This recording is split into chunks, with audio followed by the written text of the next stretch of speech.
Buongiorno, ben ritrovati, edizione straordinaria per aggiornarvi non solo sull'emergenza coronavirus, perché in queste ore si sta vivendo un'altra, in questi minuti anzi un'altra emergenza nella zona di Marghera e Malcontenta per una grossa nube nera, un incendio che ha interessato un'industria di prodotti chimici, un'industria di prodotti cosmetici. Andiamo subito a Marghera dalla nostra Anna Maria Parisi insieme a Paola Barbato. A te la linea, Anna Maria.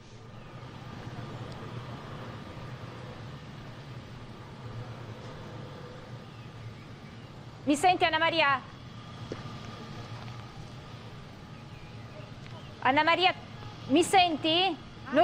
Noi vediamo la nube nera dietro ad Anna Maria. Sì, eccoci qui, siamo davanti alla sede della Sigma, anzi per la verità la sede della Sigma si trova dietro questa visibile della Sapio, dove una ditta che produce prodotti cosmetici. A prendere fuoco una delle torri, si sente chiaramente l'odore di chimica, di solvente. Il solvente infatti è quello che ha bruciato, ha dato l'avvio al rogo.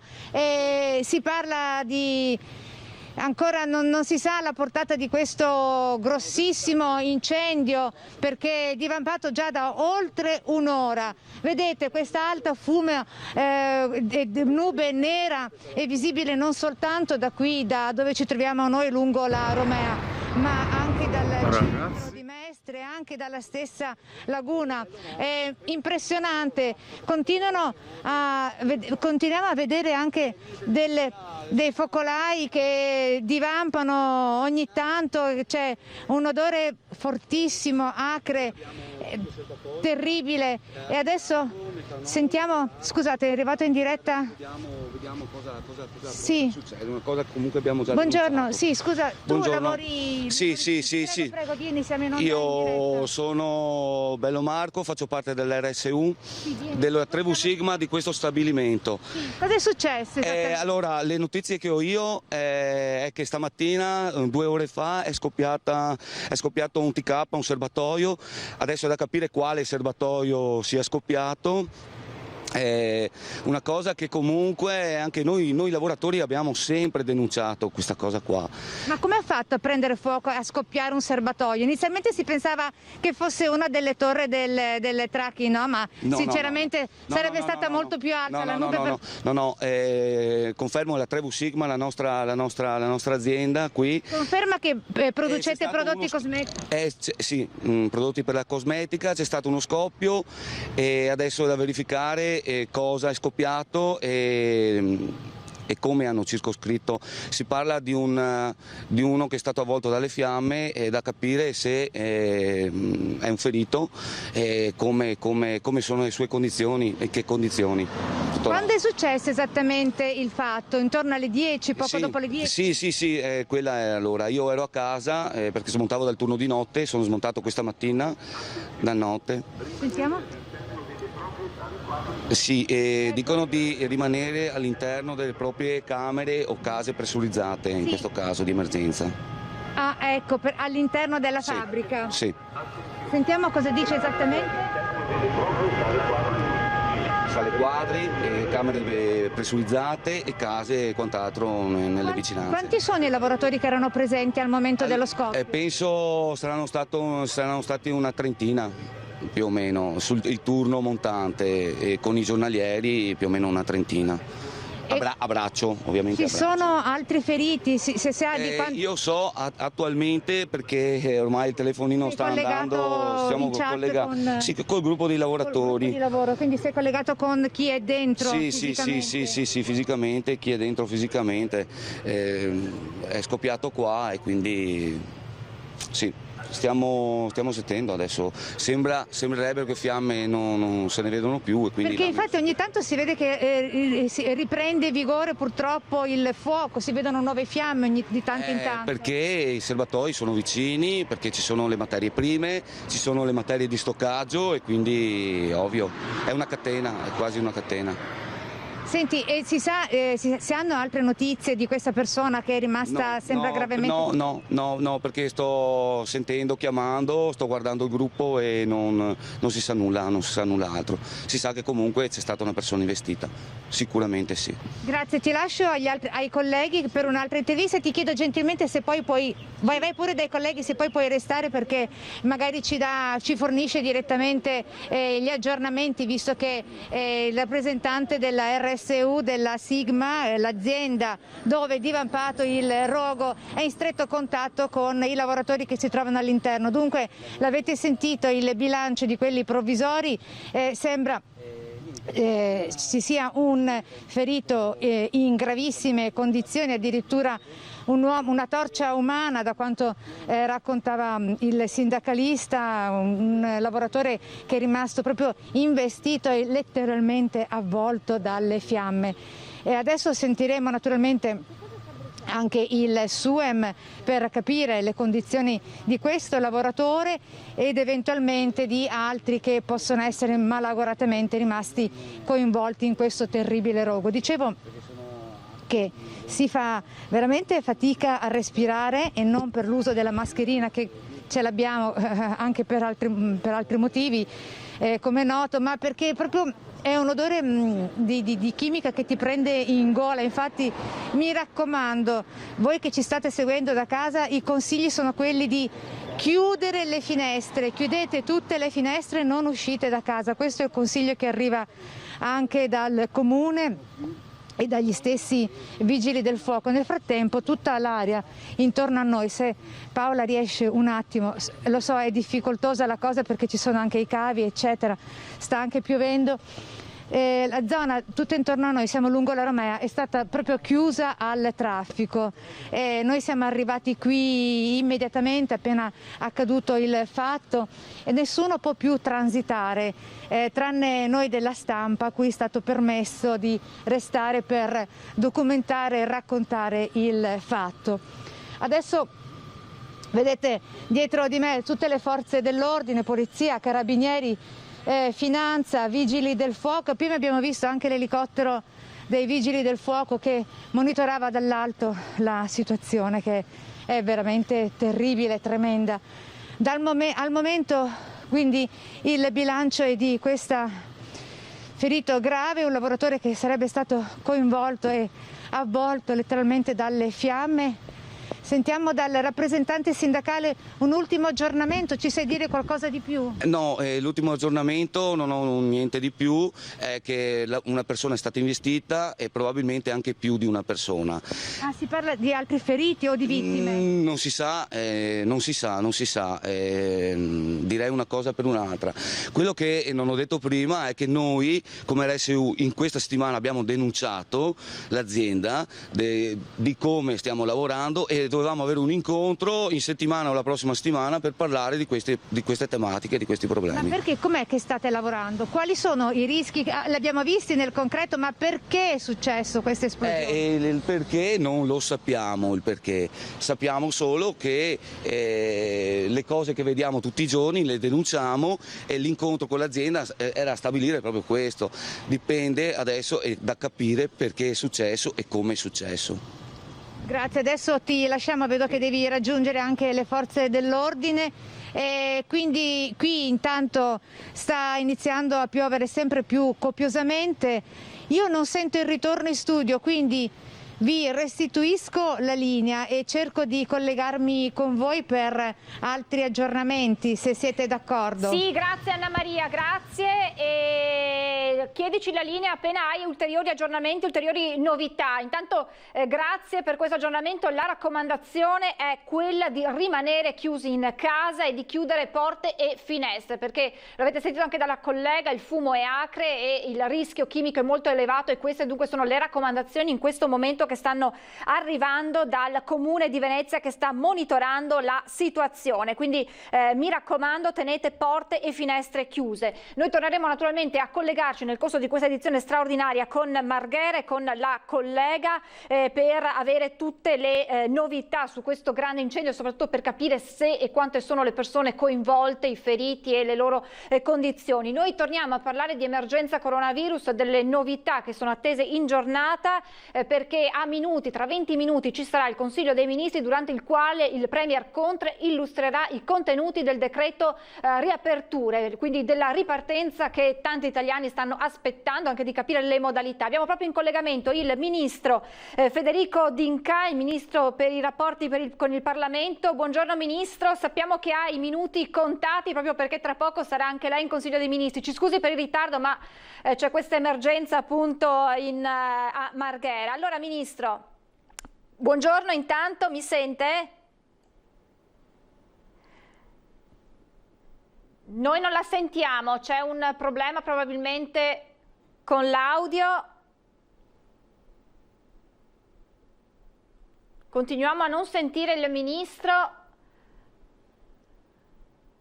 Abbiamo un problema, proviamo a interrompere la chiamata, ministro, e vediamo di riprovare in tempo reale. Ministro appunto che ha i minuti contati perché tra meno di 20 minuti ci sarà il Consiglio dei Ministri, quindi tutte le novità per questo decreto ripartenza e riaperture. Ministro, mi sente? Vai avanti intanto.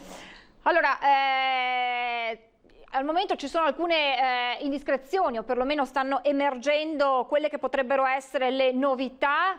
Si parla naturalmente di un DPCM che sarà accompagnato da un decreto legge che dovrebbe dare quella autonomia decisionale alle regioni, quindi ogni regione potrà in qualche modo delineare le riaperture, quindi anche le modalità. Quello che resta da capire, l'incognita, è quella relativa ai protocolli INAIL, capire se le regioni in questo caso avranno una libertà e quindi la possibilità di applicare i propri protocolli, visto che alcune linee sono state definite anche dal governatore Zaia difficili da attuare, cioè il rischio è che sia difficile una ripartenza per certi settori, pensiamo a bar, ristoranti, per cui si cerca insomma di capire quello che accadrà. Ministro D'Incà, mi sente?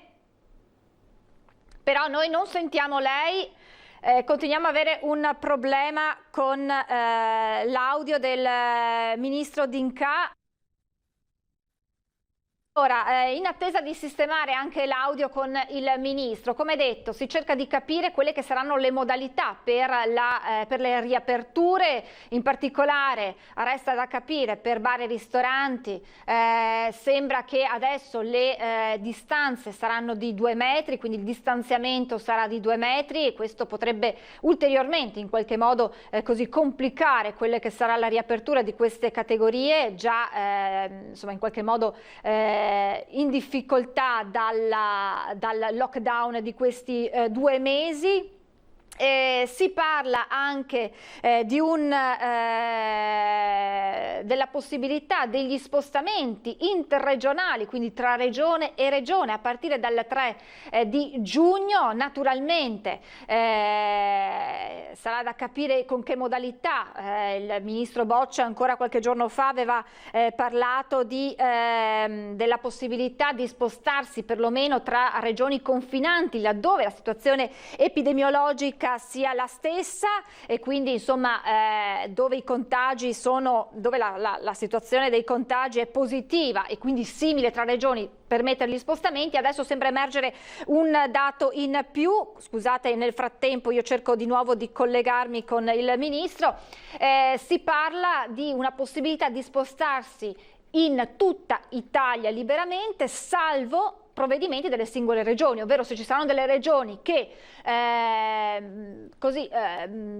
potranno temere un aumento dei contagi, potranno avere la facoltà di chiudere i propri confini regionali Stessa cosa laddove vi dovessero essere delle cosiddette nuove zone rosse di focolai, quindi di un incremento dei contagi, vi sarà una chiusura. Quindi bisognerà anche capire proprio questo, che cosa succederà anche per quanto riguarda gli spostamenti interregionali.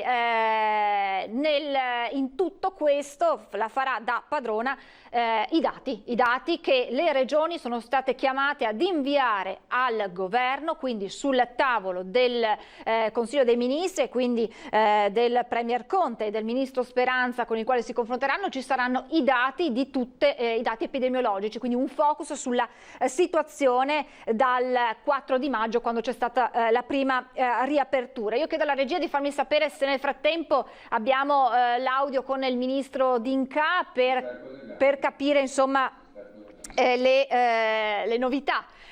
Speriamo che il Ministro possa darci qualche anticipazione. Ripeto, in questo momento si sentono diverse ipotesi su queste riaperture. Sappiamo di regioni come la Lombardia, dove il contagio purtroppo è ancora elevato. Mi sentite? Eccoci qua, Ministro, adesso la sentiamo. Grazie. Eccolo qua, ci siamo sentiti adesso, va bene? Ci siamo, perfetto, collegamento Eccoci. Ripristinato. Allora, subito al volo qualche anticipazione su quello che andrete a discutere da qui a pochissimi minuti in Consiglio dei Ministri sul decreto riaperture, che è atteso da tutti gli italiani. Allora, effettivamente abbiamo due parti. Una prima sarà un decreto legge, un secondo sarà una parte con un DPCM che verrà spiegato ai presidenti delle regioni nel pomeriggio. Per quanto riguarda il decreto legge, chiaramente si va verso una maggiore gestione da parte delle regioni, quindi su un modello differenziato. Noi abbiamo messo, come sempre, alcuni paletti a livello generale e poi abbiamo in qualche maniera normato perché si vada ad un'apertura differenziata. Questo fa parte di un percorso che stiamo facendo. Io invito però tutte le persone che ci ascoltano, vi prego, anche sarò forse ripetitivo nel corso del tempo, ma noi stiamo affrontando un'epidemia globale. Stiamo avendo dei buoni risultati, forse possiamo anche definire degli ottimi risultati in questo momento a livello nazionale grazie a istituzioni, sacrificio dei nostri concittadini, però dovete usare dovete usare la mascherina, dovete usare gel igienizzanti, perché nel momento in cui si va a fare maggiore apertura vuol dire incontrare altre persone, bisogna avere precauzione e prevenzione. Questo è l'unico modello che vi possiamo applicare in questo momento, perché adesso è tutto in mano ai nostri concittadini, che devono essere responsabili come fatto fino ad oggi. Quindi noi abbiamo messo un Consiglio dei Ministri alle 12, approveremo questo nuovo decreto legge, poi vi sarà un ulteriore DPCM con le indicazioni che poi verranno gestiti anche con l'incontro con le regioni. Questi sono i passi della giornata, sono passi molto importanti. Dal 18 si apre molto di più, dal 18 aumenta ancora l'attenzione di tutti, dal 18 torniamo a fare la spesa nei nostri negozi, l'abbigliamento, le scarpe, i vestiti, a gestire in maniera diversa. Questo è il pacchetto che si unisce ad un pacchetto economico. Abbiamo messo a disposizione 80 miliardi di euro, 25 con il Cura Italia, 55 miliardi con il decreto che adesso verrà firmato dal Capo dello Stato in questa giornata, e insieme fanno 80 miliardi di euro nei primi 85 giorni di epidemia nel nostro Paese. Sono cifre mai viste nel nostro Paese, perché mai si era vista un'epidemia di questo tipo. Sono 40 miliardi gestiti per i lavoratori e per le imprese. Attenzione, 15 miliardi per la cassa integrazione, con un sistema molto più semplice che va oltre la gestione regionale, governo. Deve essere INPS azienda, con un'anticipazione fino al 40%. Abbiamo la possibilità, lo dico per gli imprenditori, questa è una manovra fatta per le imprese, fatta per i lavoratori, una parte anche fatta per tutto il nostro turismo, chiaramente, una parte fatta per la sanità con 3 miliardi di euro, per l'assunzione di ricercatori attraverso 1,4 miliardi, 4.000 ricercatori che devono scovarle queste malattie e aiutarci a debellare, e dall'altra parte, ripeto, ci sono 6 miliardi di euro a fondo perduto per le nostre imprese, ci sono se più è un'azienda dai 5 ai 50 la possibilità di un aiuto diretto di Cassa Depositi e Prestiti con know-how, grande know-how che ti aiuta a far crescere la tua impresa. Per quelli che sono sotto c'è un credito d'imposta del 20% fino a 2 milioni di euro, quindi credito d'imposta per l'imprenditore che ricapitalizza la propria azienda con 400.000 euro, e poi un fondo perduto da 2.000 a 40.000 euro, dalle aziende sempre da 0 a 5 milioni di euro. Quindi devo dire che è un pacchetto di norme molto importante. Per tutte le partite IVA per gli autonomi ci sono ancora dai 600 euro fino a 1.000 euro per i mesi di aprile e di maggio, e poi la cassa integrazione ancora per tutti, vuol dire anche per chi è soltanto un dipendente. Sono dei passaggi chiave fondamentali, e per il turismo, spero che mi state ancora ascoltando, vero? Sì, Per il turismo c'è questo pacchetto che non abbiamo fatto credito d'imposta, perché adesso in questo momento per l'attività degli alberghi bisogna ridare fiducia. Bisogna dare fiducia che le persone possano tornare, e certe volte occorre farlo con un bonus. Ecco perché ci sono 500 euro che vengono dati a chi ha una famiglia con più di 3 componenti, dal terzo in poi, e per chi invece sono 300 euro per chi è una famiglia con 2 componenti, e chi è single sono 150 euro. Servono per riportare le persone a avere fiducia. C'è la stagione balneare, c'è la stagione in montagna, ai laghi, nelle nostre bellissime città. Questo è un pacchetto completo, oltre chiaramente aver tolto l'IMA per gli alberghi, la TOSAP, aver rinviato tutta la parte dei pagamenti delle tasse marzo, aprile, maggio, da settembre in poi. Insomma, è un pacchetto ampissimo che fanno 55 miliardi di euro. È una cifra enorme, mai vista nel nostro paese. Mettiamola a terra subito, cerchiamo di avere fiducia nei confronti del futuro, stando sempre attenti, perché se cadiamo ancora una volta in un altro lockdown siamo veramente poi per terra. Ecco perché io ripeto, ve la faccio vedere un'altra volta, serve questa cosa qui. Sono d'accordo con De Luca che se tu la metti su e te la porti così, va bene, ha detto giustamente è un imbecille 2 volte, perché si prende la briga di portarla sul viso e di non utilizzarla. Le mascherine vanno utilizzate in questa maniera qui e vanno messe sopra. Io vi prego di utilizzarla in questa maniera, perché è l'unico modo che noi possiamo fare per difenderci. Chiaramente quando siamo in contatto con le altre persone, nei luoghi di lavoro, con la massima attenzione. È proprio un'indicazione che dobbiamo dircela in maniera chiara, perché se non ce lo diciamo in maniera chiara, noi rischiamo di ricadere un'altra volta. Allora tutta la parte scientifica, tutto il lavoro dei nostri medici sarebbe vano.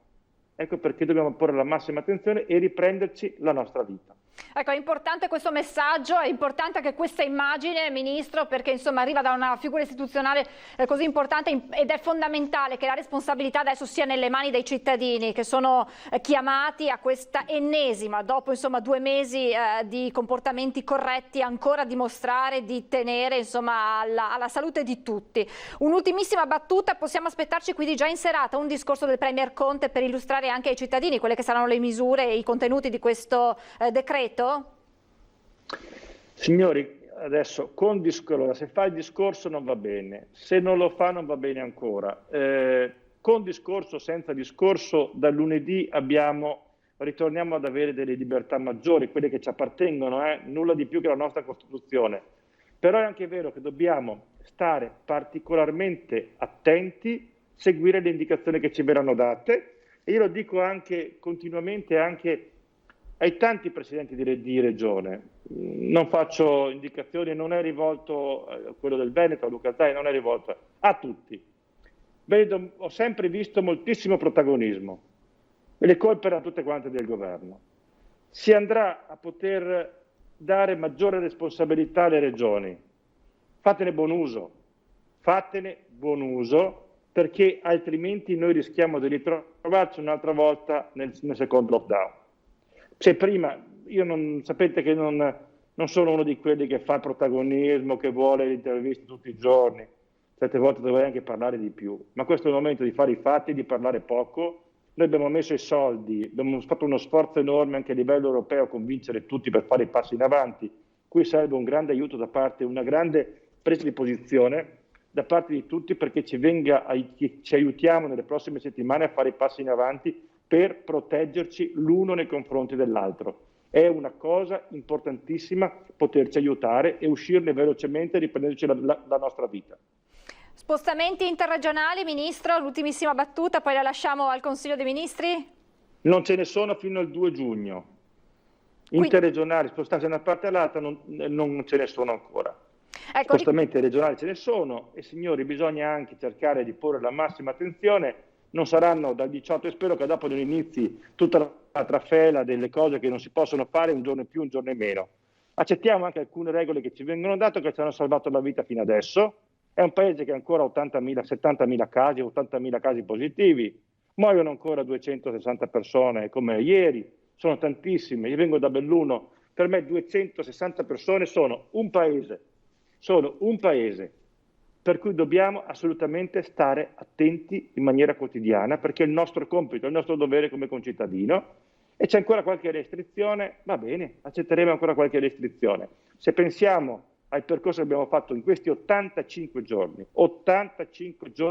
in cui abbiamo messo a disposizione 80 miliardi di euro, risorse importanti, abbiamo fatto un lungo percorso, grazie ai cittadini, grazie alle istituzioni, grazie credo anche al governo, come vedete mi metto per ultimo, adesso è il momento di fare ancora un salto di qualità e di uscirne. E poi io invito comunque le persone a riprendersi la propria vita, a fare le vacanze. Io ho prenotato in una stazione balneare del Veneto, dove vado ogni anno, ad agosto, una settimana. Bisogna avere coraggio di guardare con ottimismo, sempre con le attenzioni dovute. Se non ci sono le attenzioni dovute, sapete che si richiude un'altra volta. E noi non dobbiamo cadere in un'altra richiusura, perché sarebbe il male peggiore per il nostro Paese. Grazie al Ministro Federico D'Incà, lo lasciamo al Consiglio dei Ministri che inizierà tra pochissimi minuti per avere ulteriori novità. Grazie Ministro, torneremo ad aggiornarci nei prossimi giorni. Grazie davvero, buon lavoro. Grazie a voi tutti, buona giornata. Grazie, arrivederci. Dunque pochissimi minuti e poi il Consiglio dei Ministri con le misure di questo decreto riaperture, tenendo sempre in considerazione i dati sulla curva epidemiologica che è sul tavolo, arrivate dalle regioni italiane, sul tavolo del Consiglio dei Ministri. Capiremo dunque quelle che saranno le misure che verranno adottate dal 18 maggio, capiremo anche con che modalità. Ieri abbiamo sentito, l'avete visto anche nei nostri telegiornali, le interviste che abbiamo realizzato con ristoratori, baristi, negozianti e tutti che dicono noi siamo pronti, ci stiamo organizzando, abbiamo bisogno però di capire quelle che sono le linee certe per quelli che sono insomma i paletti che ci vengono imposti e quindi avere delle direttive ben chiare, e appunto queste direttive arriveranno dal DPCM che sarà accompagnato, come ha confermato il Ministro D'Incà, da un decreto che darà alle regioni la possibilità di agire in autonomia e quindi di indicare quelle che sono le misure con i paletti con i quali riaprire.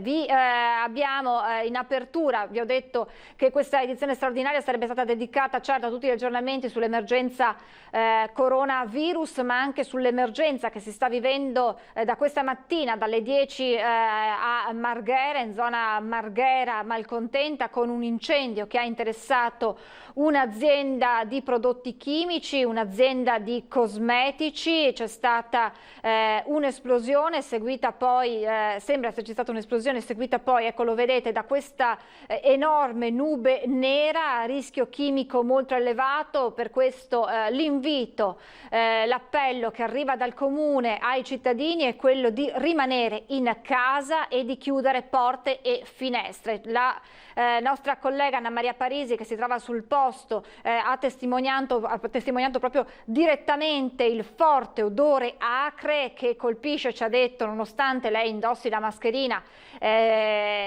colpisce la gola, colpisce la testa, per cui la raccomandazione è quella di rimanere in casa. Abbiamo avuto proprio al microfono della collega un lavoratore, un rappresentante dell'RSU, un rappresentante sindacale dell'azienda interessata, che ha parlato di una persona che sarebbe rimasta ferita, avvolta dalle fiamme. Ecco, su questo punto non abbiamo ancora conferme ufficiali, si parla appunto di un ferito, adesso sembra esserci la notizia che non ci siano persone coinvolte. Cercheremo di aggiornarvi e di capire esattamente quelli che sono poi gli sviluppi nelle prossime ore della situazione. Adesso mi fermo, se la regia mi dà conferma, per una brevissima pausa pubblicitaria e poi torneremo ad aggiornarvi sull'incendio, e poi vi ricordo che alle 12:30 ci sarà la conferenza stampa del governatore Zaia. Anche qui, visto che la conferenza stampa, lo sapete, proprio a Marghera si sta capendo, aspettando l'ufficialità che ci sarà regolarmente la conferenza stampa. Pochi istanti di pubblicità e poi torneremo in diretta.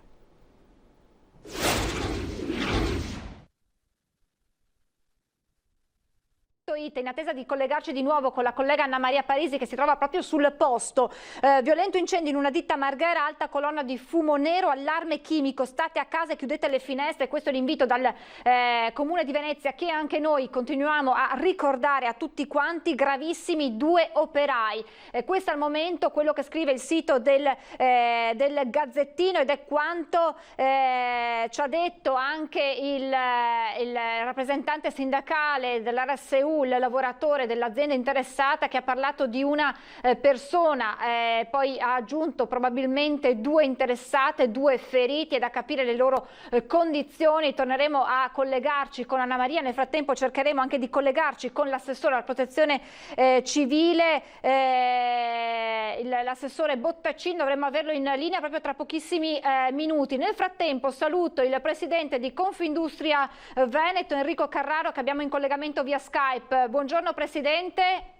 Grazie. Buongiorno a lei. Mi scuso se rimbalzeremo, se nell'eventualità ci sarà l'assessore Bottacin, dovrò chiedere un po' di pazienza per tutti gli aggiornamenti. È proprio un servizio ai cittadini che ci stanno seguendo per capire com'è la situazione. Le chiedo scusa già in anticipo, Presidente. Una giusta precedenza, Allora, in attesa appunto di avere l'assessore alla protezione civile regionale Giampaolo Bottacin, Presidente Carraro, un focus su questo decreto rilancio Italia che soddisfa a metà. Ieri pomeriggio è arrivata proprio una sua nota dove accoglie positivamente alcuni provvedimenti, ma non vi soddisfa completamente.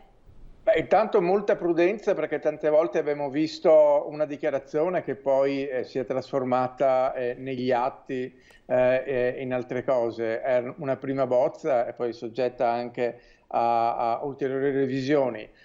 Ci sono delle piccole cose che vengono in aiuto agli imprenditori, soprattutto le aziende piccole e medie. C'è il taglio dell'IRAP, che ci eravamo tanto battuti sul taglio dell'IRAP, c'è qualche cosa di importante anche sui pagamenti della pubblica amministrazione verso le imprese fornitrici. Ci stiamo muovendo secondo me in una direzione giusta, premesso poi che dobbiamo ancora leggere quello che sarà il decreto definitivo. Ecco, in particolare lei ha evidenziato come manchino degli interventi per quanto riguarda l'industria 4.0, questo che più vi ha lasciato l'amaro in bocca. Assolutamente sì. In questo momento le aziende che riprenderanno saranno anche quelle che sapranno investire.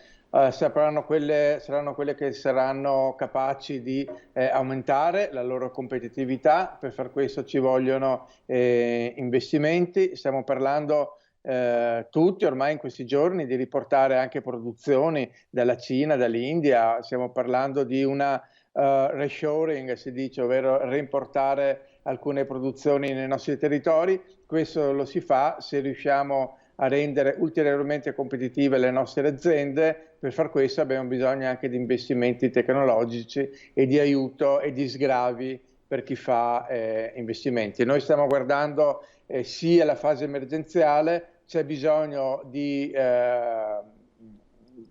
qualche cosa di più lungo respiro, perché poi si partirà e si ripartirà bene, ripeto, se riusciamo ad essere tutti più competitivi. Allora, Presidente, le chiedo qualche minuto di pazienza. Dovremmo avere in collegamento l'assessore Giampaolo Bottacin, assessore alla protezione civile della Regione Veneto. Assessore, mi sente?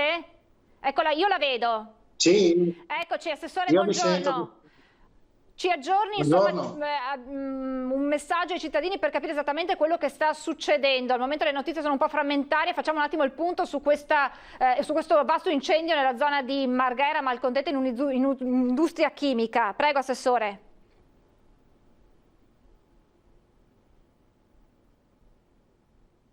Abbiamo un problema. Prego, Assessore, mi sente? Sì, io vi sento. Prego, tutti gli aggiornamenti, quello che ci può dire. Allora, diciamo che si è sviluppato un grosso incendio in un impianto chimico a Marghera, In questo momento sono sul posto Vigili del Fuoco, ARPAV per i rilievi appunto dei gas che si sono sviluppati. In questo momento l'incendio è circoscritto, ma ovviamente è ancora in corso. Ripeto, è un incendio molto importante, ci sono anche dei feriti gravi che sono in ricovero a Padova e a Verona. Ovviamente l'invito alla popolazione è quello che si fa sempre quando c'è un incendio secondo le procedure. In questo caso è scattata la procedura specifica per il petrolchimico di Marghera, e quindi porte e finestre chiuse e si invita a rimanere in casa. ARPAV sta facendo i sondaggi e rilievi a tutto campo per verificare le sostanze che hanno bruciato. Quindi si era parlato inizialmente di acetone, non è ancora ufficiale questo, Assessore? Ma non è ancora ufficiale, ripeto, noi stiamo verificando la presenza di acetone, che è possibile ma non verificata, e anche di tutta una serie di altre sostanze. C'è stata un'esplosione e su questo ci conferma c'è stata un'esplosione e c'è stato detto che c'è anche il rischio di ulteriori esplosioni, vi risulta? Sì, c'è stata un'esplosione, ce ne sono state diverse. Diciamo che l'incendio è circoscritto ad un'area in questo momento, ma all'interno di quell'area non si escludono altre esplosioni di natura, cioè di dimensione minore rispetto a quelle precedenti, ma ovviamente non si può accedere a quell'area e quindi l'incendio viene monitorato e tenuto sotto controllo al di fuori di quell'area, ma lì dentro non è esclusa che possa accadere qualche altra piccola esplosione. In questo momento ci sono altri lavoratori presenti nell'azienda, nell'industria? Beh sì, i lavoratori sono lì, sono stati evacuati ovviamente, e in questo momento all'interno dello stabilimento ci sono i vigili del fuoco, i tecnici di ARPA, i carabinieri, ovviamente nessun altro può accedere. Si sa, lei ha parlato di... Prego, e naturalmente su N118 che avevo dimenticato. Certo, e i feriti, si sa quante sono le persone ferite e anche le condizioni più o meno, da questo punto di vista ci sa dare degli aggiornamenti? Ha parlato di alcuni feriti, si sa quanti? 2 persone ustionate in modo grave, e quindi in questo momento il bilancio è quello che ho appena detto. Ecco, la raccomandazione, lo ricordiamo, è quello ai cittadini di stare in casa. Si è parlato della nube anche nella zona di Padova, Treviso, è così? Ma noi la nube è andata verso il mare, abbiamo qualche preoccupazione in modo particolare per la città di Venezia. E ripeto, porte e finestre chiuse, almeno fino a quando non abbiamo la contezza precisa di che cosa è bruciato. Grazie all'assessore, grazie, torneremo a collegarci con lei nel corso della nostra edizione per avere ulteriori aggiornamenti. Grazie intanto all'assessore Giampaolo Bottacin, buon lavoro e ci teniamo in collegamento per tutti gli aggiornamenti. Grazie assessore, a più tardi. Grazie a voi, buona giornata.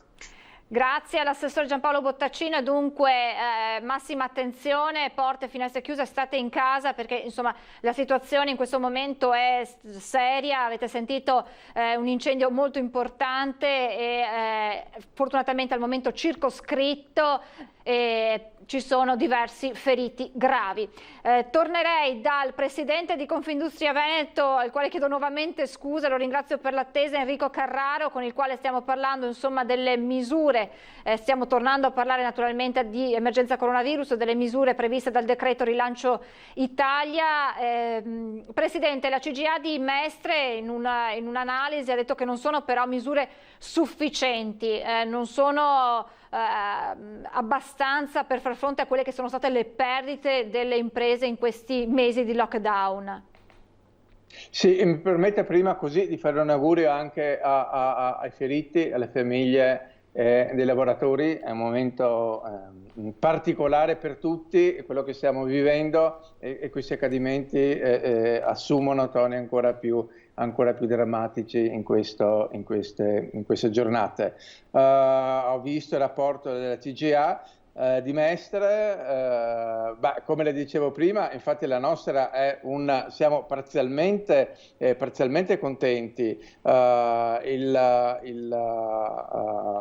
perdita di fatturato, la perdita di PIL a marzo abbiamo almeno lavorato una settimana, è stata drammatica.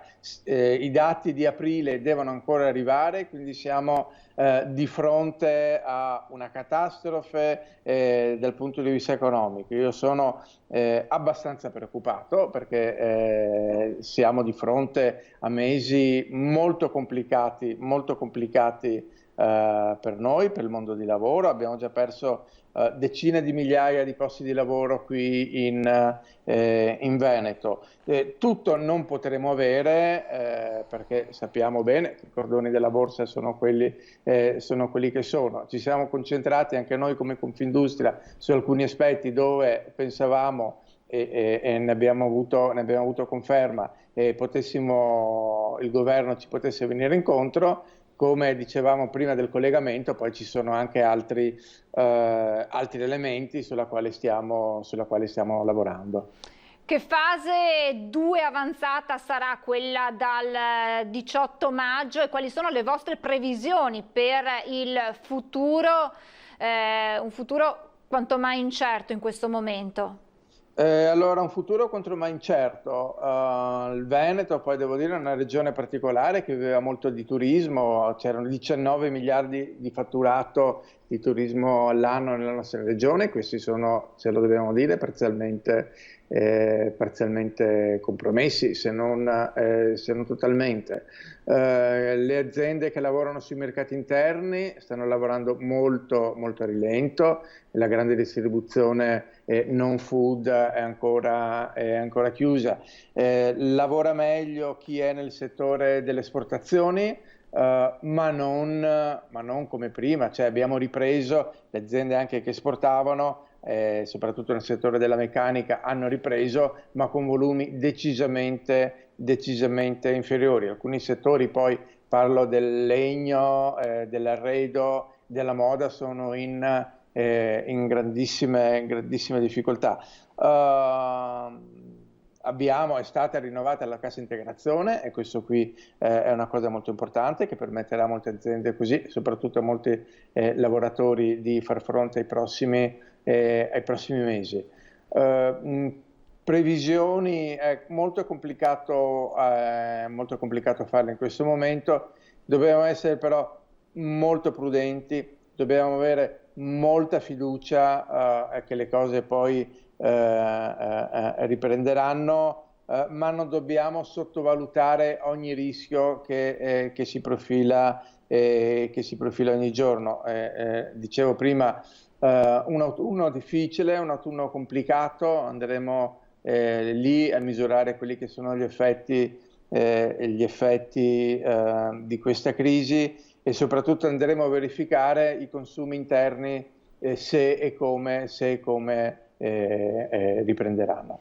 L'ultimissima battuta è sul rischio contagi all'interno dei luoghi di lavoro. Lei in tal senso ha fatto proprio una richiesta, ovvero con misure che non coinvolgano, che non prevedano la responsabilità dei datori di lavoro. Esattamente che cosa chiedete? Questa è una cosa molto particolare, una cosa sulla quale tutto il sistema, grandi, piccoli, medi, stanno lottando. Oggi come oggi il legislatore vedrebbe la responsabilità del datore di lavoro in caso di contagi Covid all'interno delle aziende.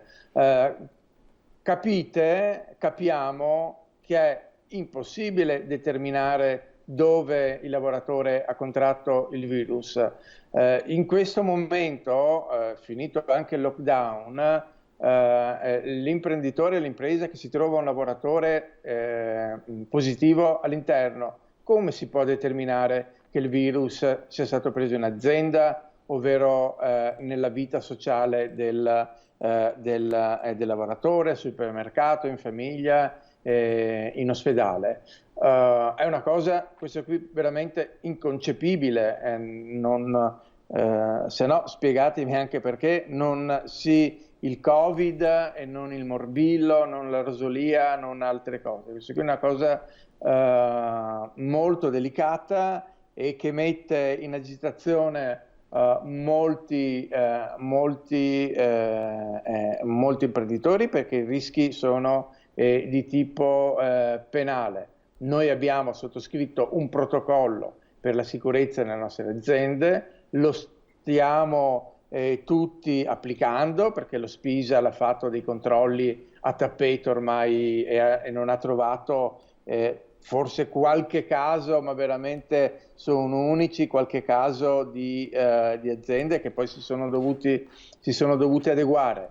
Fatto questo, ripeto, è anche tecnicamente impossibile dare la colpa a un imprenditore per un caso di Covid, perché veramente non siamo capaci, e non so come e chi sia capace nel dimostrare che il caso è stato che il contagio è nato in un'azienda, oppure, ripeto, a casa o al supermercato o in altri momenti. Grazie davvero al Presidente Presidente di Confindustria Investimento Enrico Carraro, grazie per il collegamento e grazie per averci aspettati. Grazie Presidente, grazie, buon lavoro, torneremo ad aggiornarci nei prossimi giorni. Torniamo a parlare del grave incendio che si è sviluppato intorno alle 10 di questa mattina a Marghera, in un'azienda che produce cosmetici, un'azienda di prodotti chimici.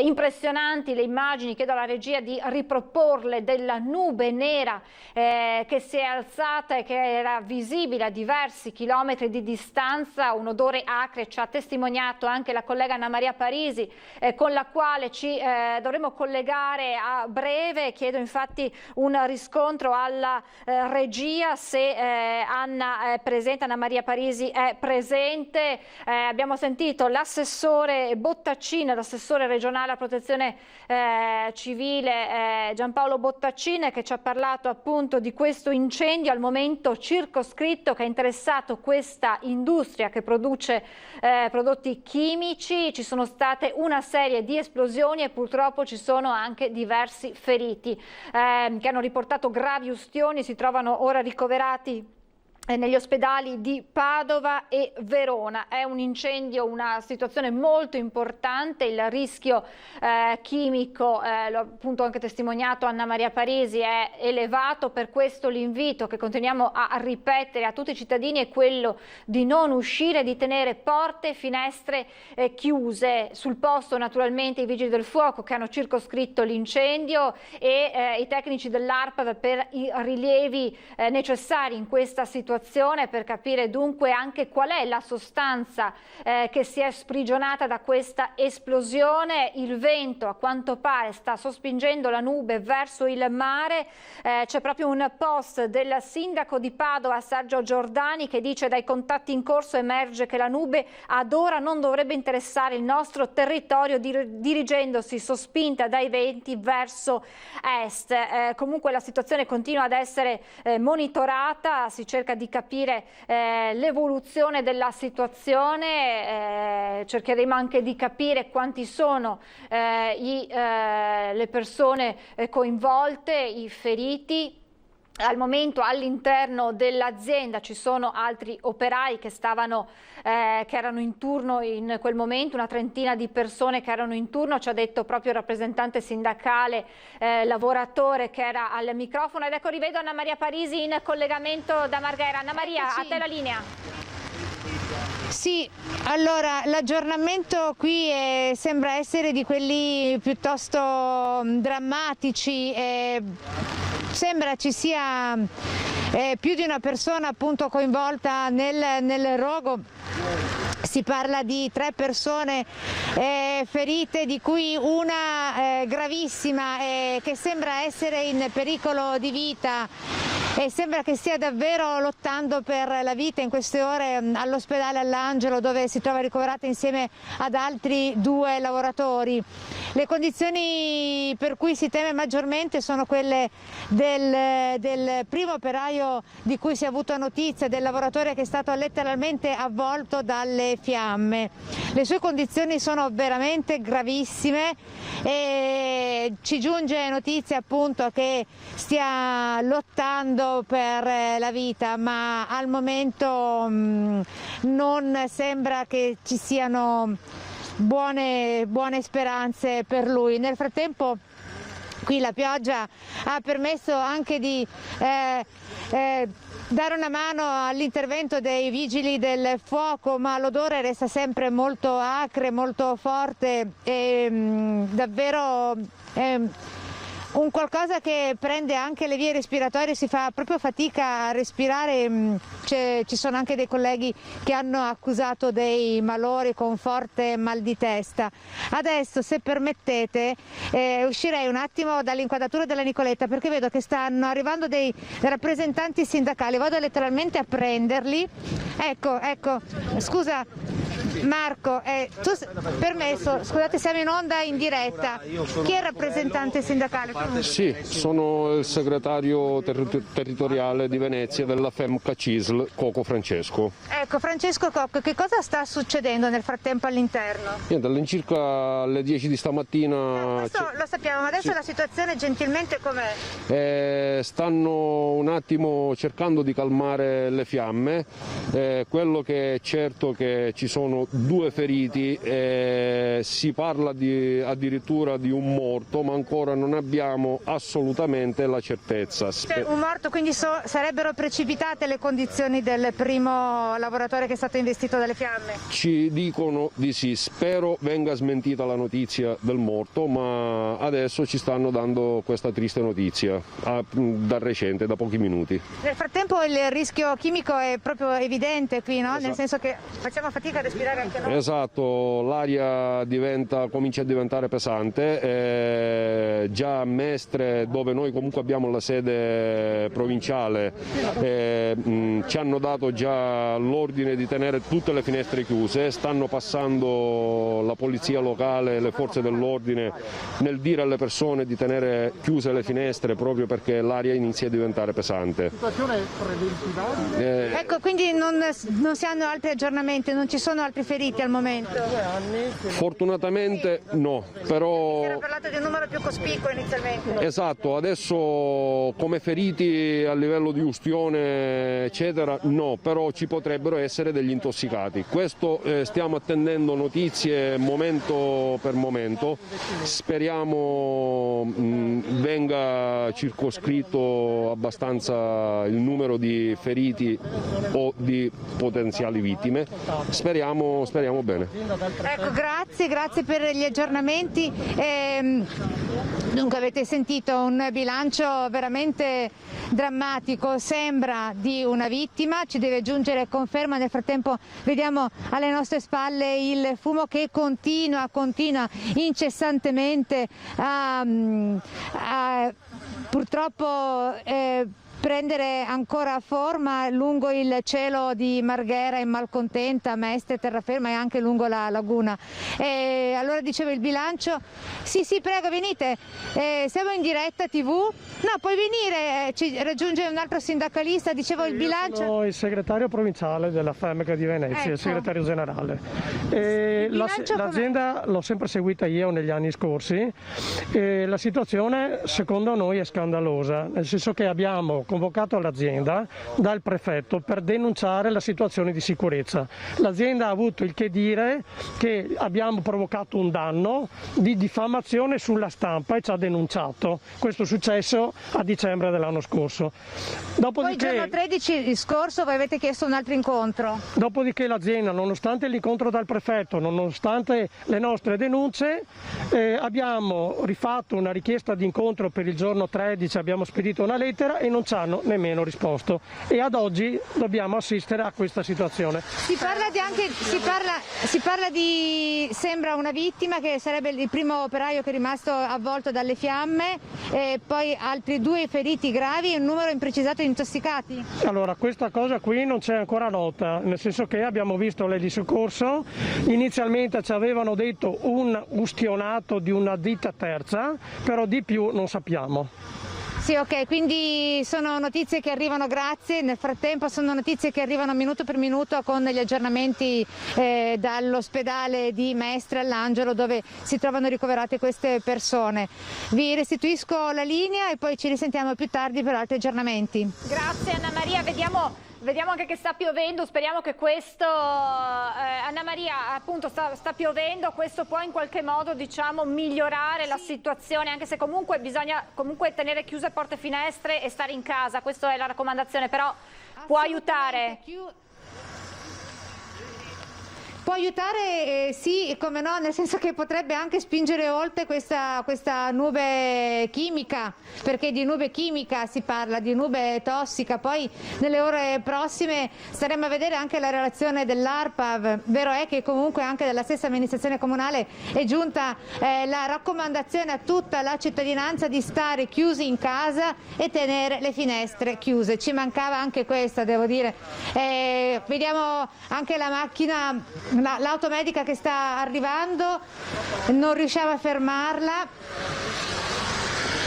e sta andando proprio lì nella sede della Sigma, dove è scoppiato questo terribile incendio da oltre un paio d'ore, da più di 2 ore, perché è divampato alle 10, poco, minuto più, minuto meno.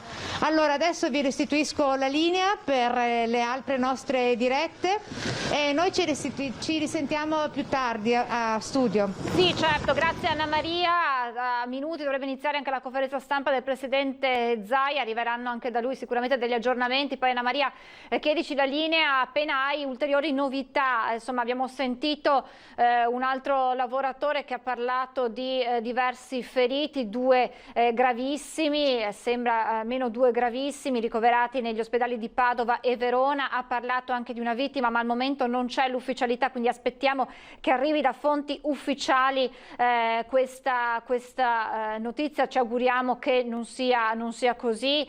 Naturalmente avete visto anche l'automedica che sta arrivando verso l'azienda, perché all'interno ci sono ancora dei lavoratori che erano in turno e quindi bisogna capire anche in questo momento la situazione all'interno dell'azienda. Avete sentito nel primo collegamento, c'era proprio dall'altoparlante dell'azienda che si raccomandava agli operai di chiudersi nelle camere, insomma, create ad hoc per situazioni d'emergenza come questo. Quindi aspettiamo anche di capire che cosa accadrà sul posto. Anche i tecnici dell'ARPAV che dovranno esaminare la situazione dell'aria. È arrivato il governatore Zaia, ci colleghiamo subito a Marghera per capire, stavo dicendo, anche qual è la sostanza che è ora nell'aria. Linea Marghera con il Presidente Zaia e la conferenza stampa. Al termine delle domande, l'assessore Bottacin ha richiesto che confermerà sull'incidente. Ah, sì. Con la protezione civile. Sì, fra l'altro buongiorno a tutti innanzitutto. A disposizione per eventuali interventi fuori dalla conferenza. Sì, buongiorno a tutti. Peraltro siamo anche in apprensione perché le notizie che ci arrivano sono ancora notizie certo non rassicuranti. Ho sentito già un paio di volte il dottor Dalben e al momento abbiamo 2 feriti, ma dopo l'assessore Bottacin che sta seguendo da vicino tutte queste vicende darà informazioni, quindi diciamolo per i cittadini che non sanno che stiamo parlando dell'esplosione, dell'incendio conseguente che c'è stato un paio d'ore fa qui appunto a Porto Marghera.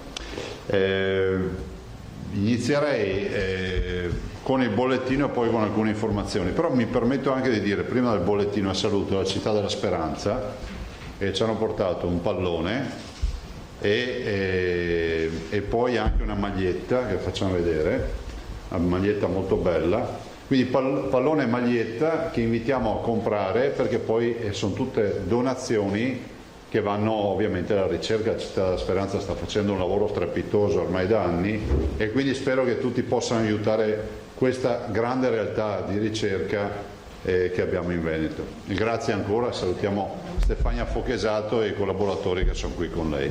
Grazie. Lo mettiamo qua così resta anche in vista. Eccolo. A posto. Boh. Detto questo, bollettino e poi due informazioni. A bollettino sono 485.906 tamponi, sono 11.000 più di ieri. Il numero dei positivi è 18.889 più 44.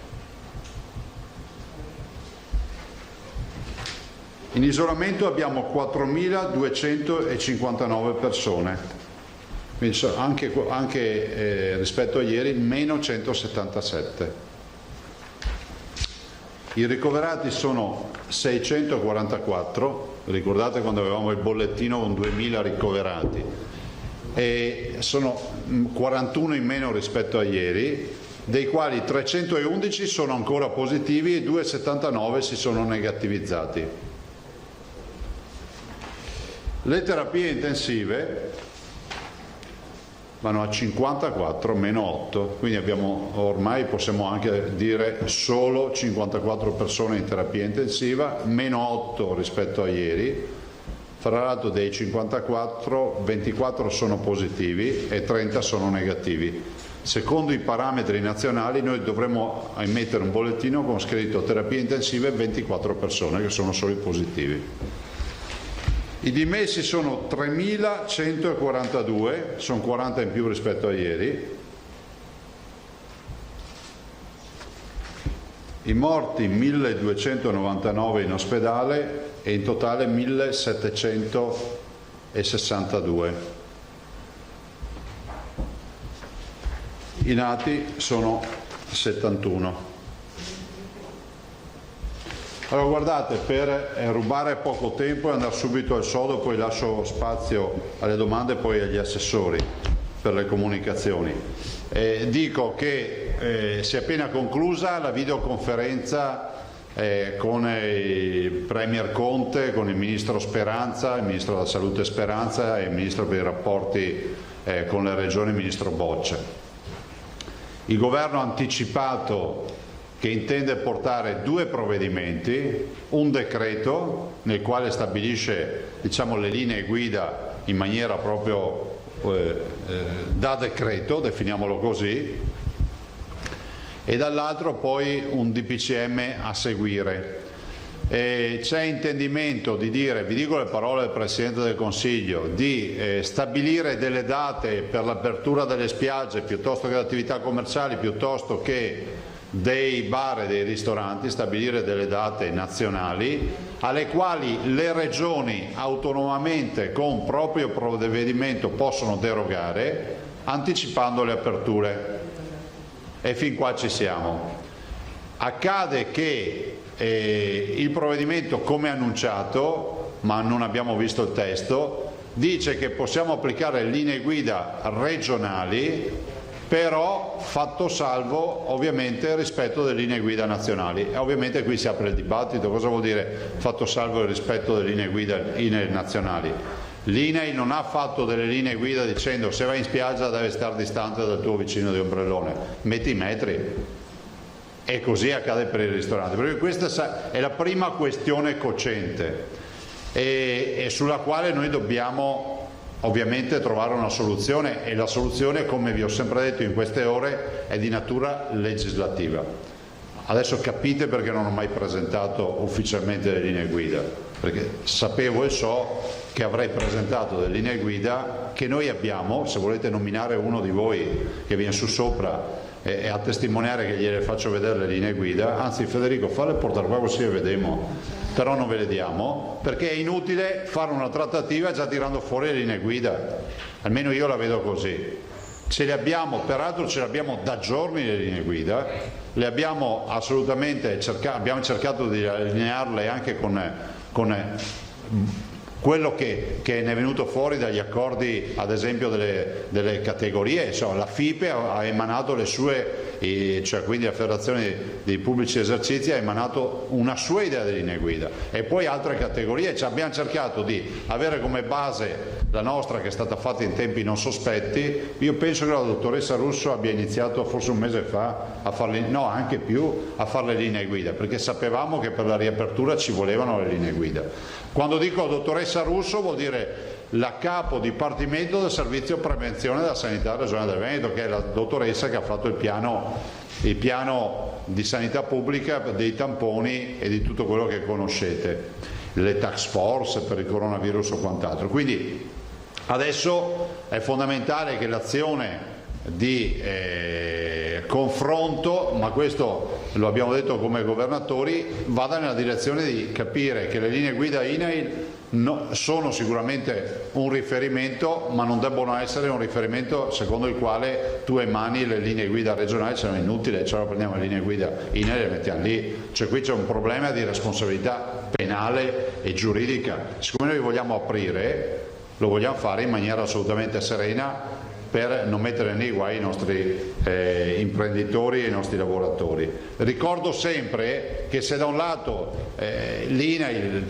parla di metri, che sono la distanza da ombrellone 5 metri, dall'altro ricordo che le parti sociali e semidatori di lavoro nel tavolo di Palazzo Chigi il 13 di aprile, se non ricordo male, ha fatto delle linee guida nazionali per gli ambienti di lavoro, dove si stabilisce che i lavoratori distanziati più di 1 metro, quindi 1 metro e 1 millimetro, possono non portare la mascherina. Allora 5 metri in spiaggia è la distanza minima, no? Secondo quello che dice qualcuno, e poi in fabbrica tu puoi andare a stare 1 metro senza mascherina, 1 metro, 1 millimetro per stare.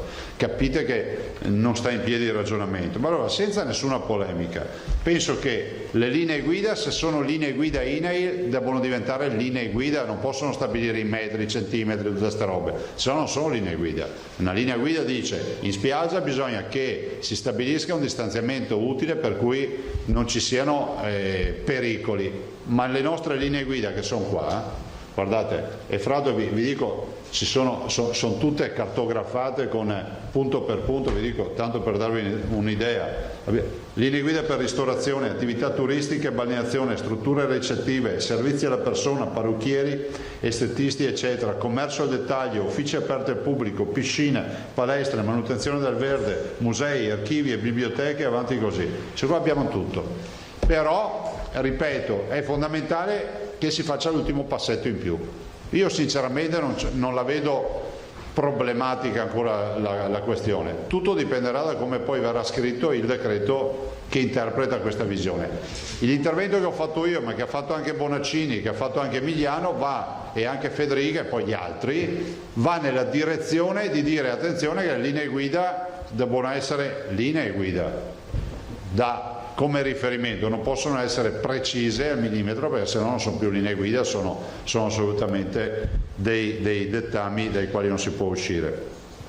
C'è anche un'altra corrente di pensiero che dice facciamo delle nuove linee guida per le regioni uguali per tutti a livello nazionale. Io penso che si vada ancora di più a incasinare la partita, però insomma staremo a vedere. Però il vero tema è che oggi la bozza del decreto, o quantomeno quella che è stata annunciata come bozza del decreto, dice: governo fissa delle date, le spiagge si riaprono dal 1° giugno, 2-3 giugno.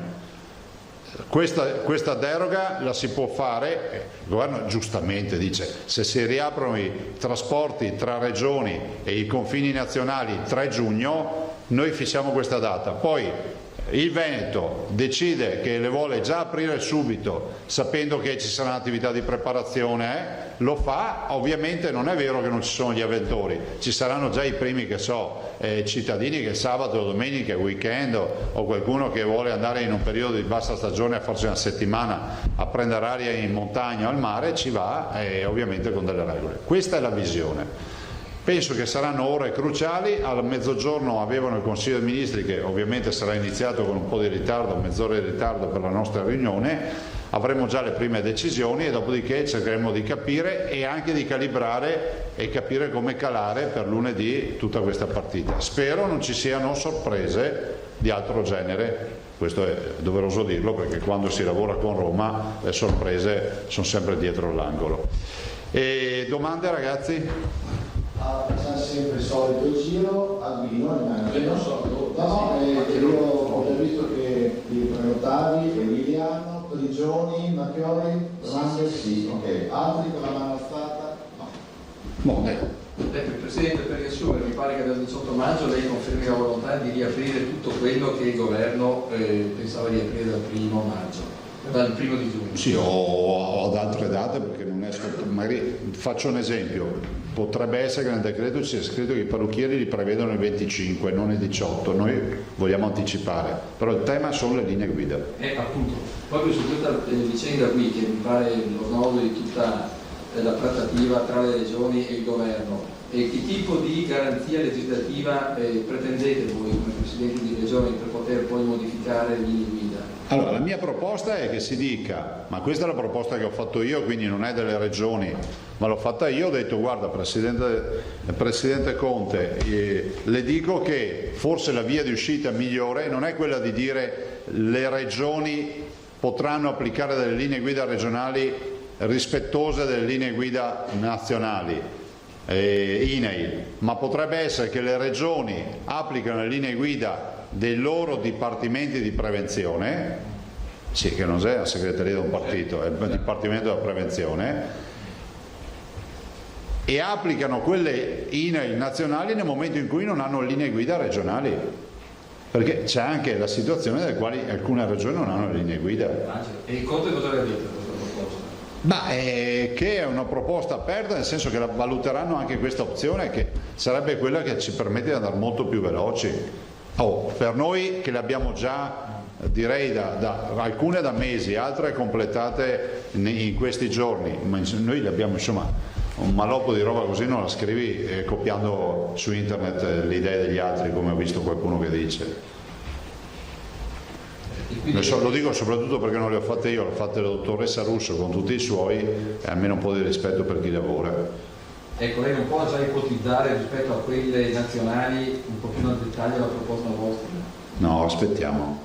Noi ce l'abbiamo, ma aspettiamo. Aspettiamo domenica sera purtroppo, spero di poter anticipare. Guardate, io non ho mai portato, noi non abbiamo mai portato le linee guida che io dovrei, come si dice, recepire con un'ordinanza, per un semplice motivo, perché se oggi dico che gli ombrelloni sono a distanza di 3 metri o di 4 metri, quello che è inevitabile che siamo veneti, va tutti in spiaggia a piantare ombrelloni.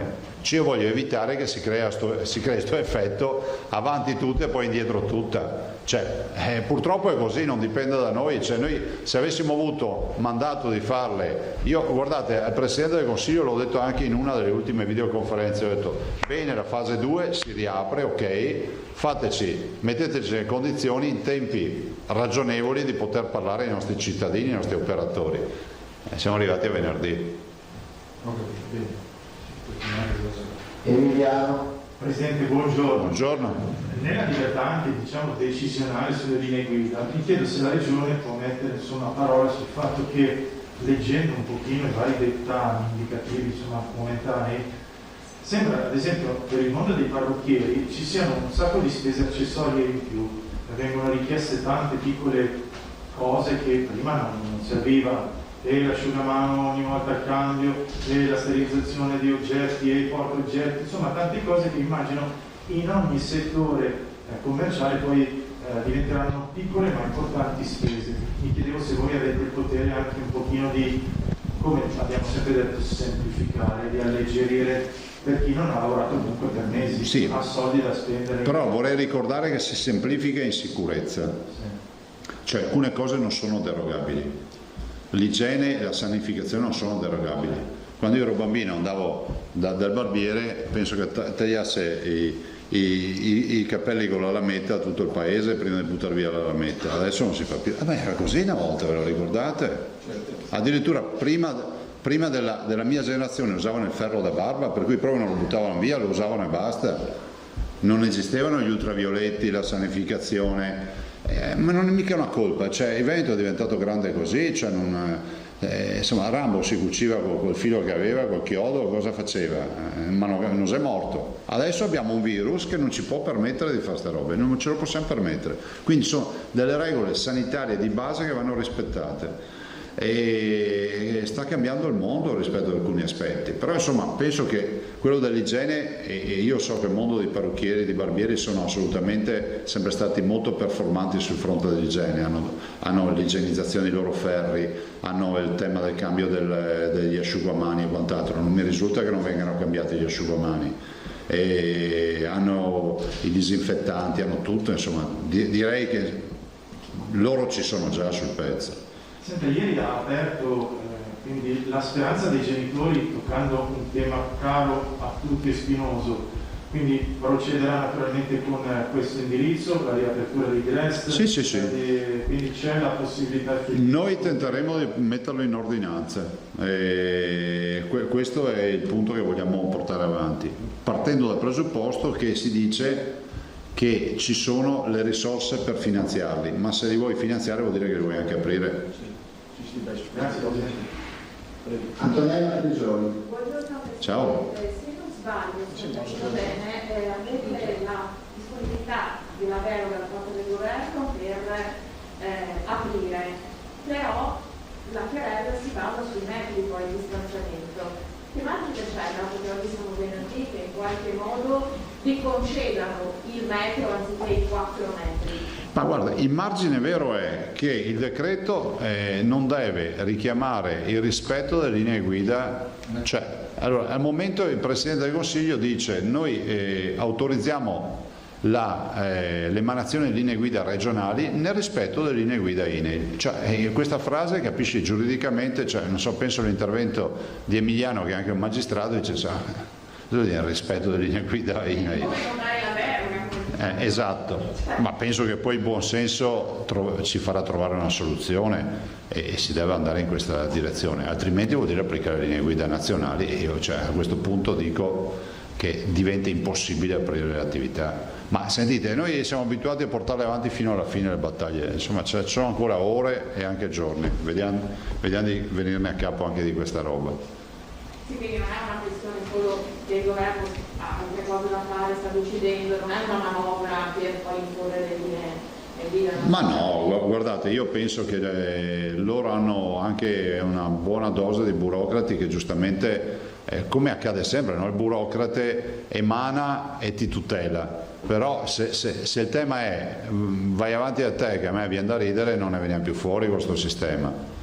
Dopodiché i sindaci, anche qui è intervenuto il Presidente Del Caro per l'Anci e il Presidente Del Caro dice no, ma noi vogliamo linee guida nazionali uguali per tutti, se le fate le regioni le facciano perché i sindaci vogliono riappropriarsi delle proprie competenze, ma io sono assolutamente d'accordo sul fatto che i sindaci siano competenti. Il sindaco poi, che è la sentinella del territorio, conosce il suo territorio, se dice guarda la distanza tra ombrelloni sancita dalle linee guida regionali è troppo ampia perché io sono sicuro che non funziona così, si assumerà la responsabilità di fare un'ordinanza per ridurla, ma pensare che si possa pensare da nord a sud avere le stesse metrature quando passiamo dalle spiagge di sabbia profonde a quelle meno profonde, alle callette per passare agli scogli impervi e agli scogli dove si possono mettere anche degli sdraio, cioè voi capite, ai pontili, cioè viene fuori una roba, bisogna che ognuno, è un abito sartoriale e i sindaci è giusto che abbiano le loro competenze poi per ricalibrare, cioè io non ci trovo nulla di scandaloso, l'ho detto anche al Presidente del Consiglio, che ci sia anche un approccio a macchia di leopardo, perché poi questo paese non siamo un paese diciamo fatto di sabbia e di dune, abbiamo di tutto, per cui è inevitabile che ogni sindaco riesca a trovare il suo abito su misura rispetto alla sua offerta turistica. Referente Antena 3. Sì, buongiorno Presidente. Allora, posto che appunto non abbiamo ancora nulla di certo fino a che non arrivano le disposizioni del governo, però mi sembra di capire che potrebbe essere dal 3 i liberi tutti, che significa che si potrà circolare da nord a sud se non ha... Sì, può andare in Puglia nel tuo caso. Cioè, ogni volta te me lo dici. No, allora è un'altra. A questo punto Adesso ne farò perdere il filo. Beh, pensaci. Scusami. No, nessun problema. Allora, qualora appunto si potesse iniziare a girare eccetera, non c'è più la questione di cui si parlava qualche giorno fa, era uscita anche in ANSA eccetera, le regioni ad alto rischio, regioni a basso rischio, cioè sì. Chi si può chiudere, perché su questo punto, anche se non c'è ancora nulla di ufficiale, c'è molta confusione e le persone si pongono tantissime domande in proposito. È da capire quali governatori vogliono fare cosa, insomma, e il tempo stringe, voglio dire. Sì. Ma guarda, cioè, è corretta la questione che poni, ed è una questione non irrilevante, nel senso che ci sarà una data nella quale, probabilmente è giugno, i primi di giugno, nella quale ci sarà la libera circolazione, e sarà anche inevitabile che qualche quesito qualcuno venga in mente, no? Dice ma vabbè, ma libera circolazione non è che proprio l'Italia è tutta uguale dal punto di vista epidemiologico. È anche vero che manca un mese e mezzo, scusate no, è anche vero che manca, quanto manca? 15 giorni a giugno, per cui è altrettanto vero che in 15 giorni la situazione o esplode in una direzione o esplode nell'altra direzione. Vedete i nostri indicatori, anche qui sui nostri indicatori vorrei ricordare ai cittadini, nonostante oggi abbiamo 54 terapie intensive, stanno calando i ricoveri, tutte le storie che sappiamo, che non va abbassata la guardia. La vera preoccupazione sono gli assembramenti, sono la sottovalutazione del rischio, sono il non utilizzare le mascherine. Non vorrei mai ritrovarmi davanti a una reinfezione, a dei focolai, e che poi ci fosse la solita chiamata di popolo di chi dice ma noi sapevamo che era rischioso. Cioè, si parli ora o mai più. Voglio ricordare che questa partita passa totalmente in mano a noi cittadini, perché qui non è più un fatto di ospedale, qua è un fatto di rispetto delle regole, e se non si rispettano le regole la reinfezione ci risarà. Guardate, ci sta passando Seul per la seconda volta, c'è passata la Cina, c'è la Germania che ha avuto una coda di reinfezione, cioè non è una banalità, per cui è fondamentale che si rispettino le regole. Perché è inutile invocare aperture, perché se io facessi un sondaggio in Veneto, penso che il 99% dei veneti vuole la riapertura. Ma attenzione che non è che la responsabilità individuale diventa una responsabilità del Presidente della Regione che firma l'ordinanza, resta una responsabilità individuale, perché se tu ti comporti male vuol dire che non hai rispetto neanche per gli altri, perché rischi di andare a infettare qualcuno. Ancora prima poi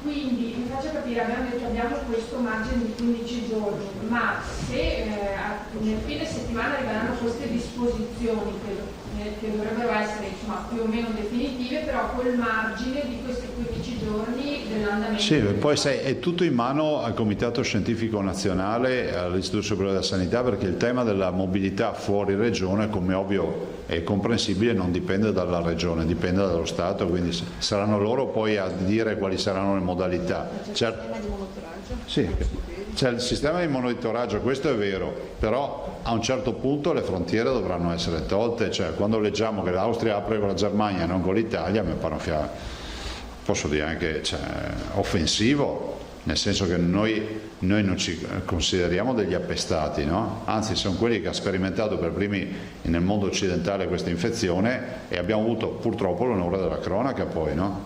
Poi abbiamo tanti contagi, sì, perché facciamo tanti tamponi, anche questo è un altro tema sul quale varrebbe la pena di ragionare.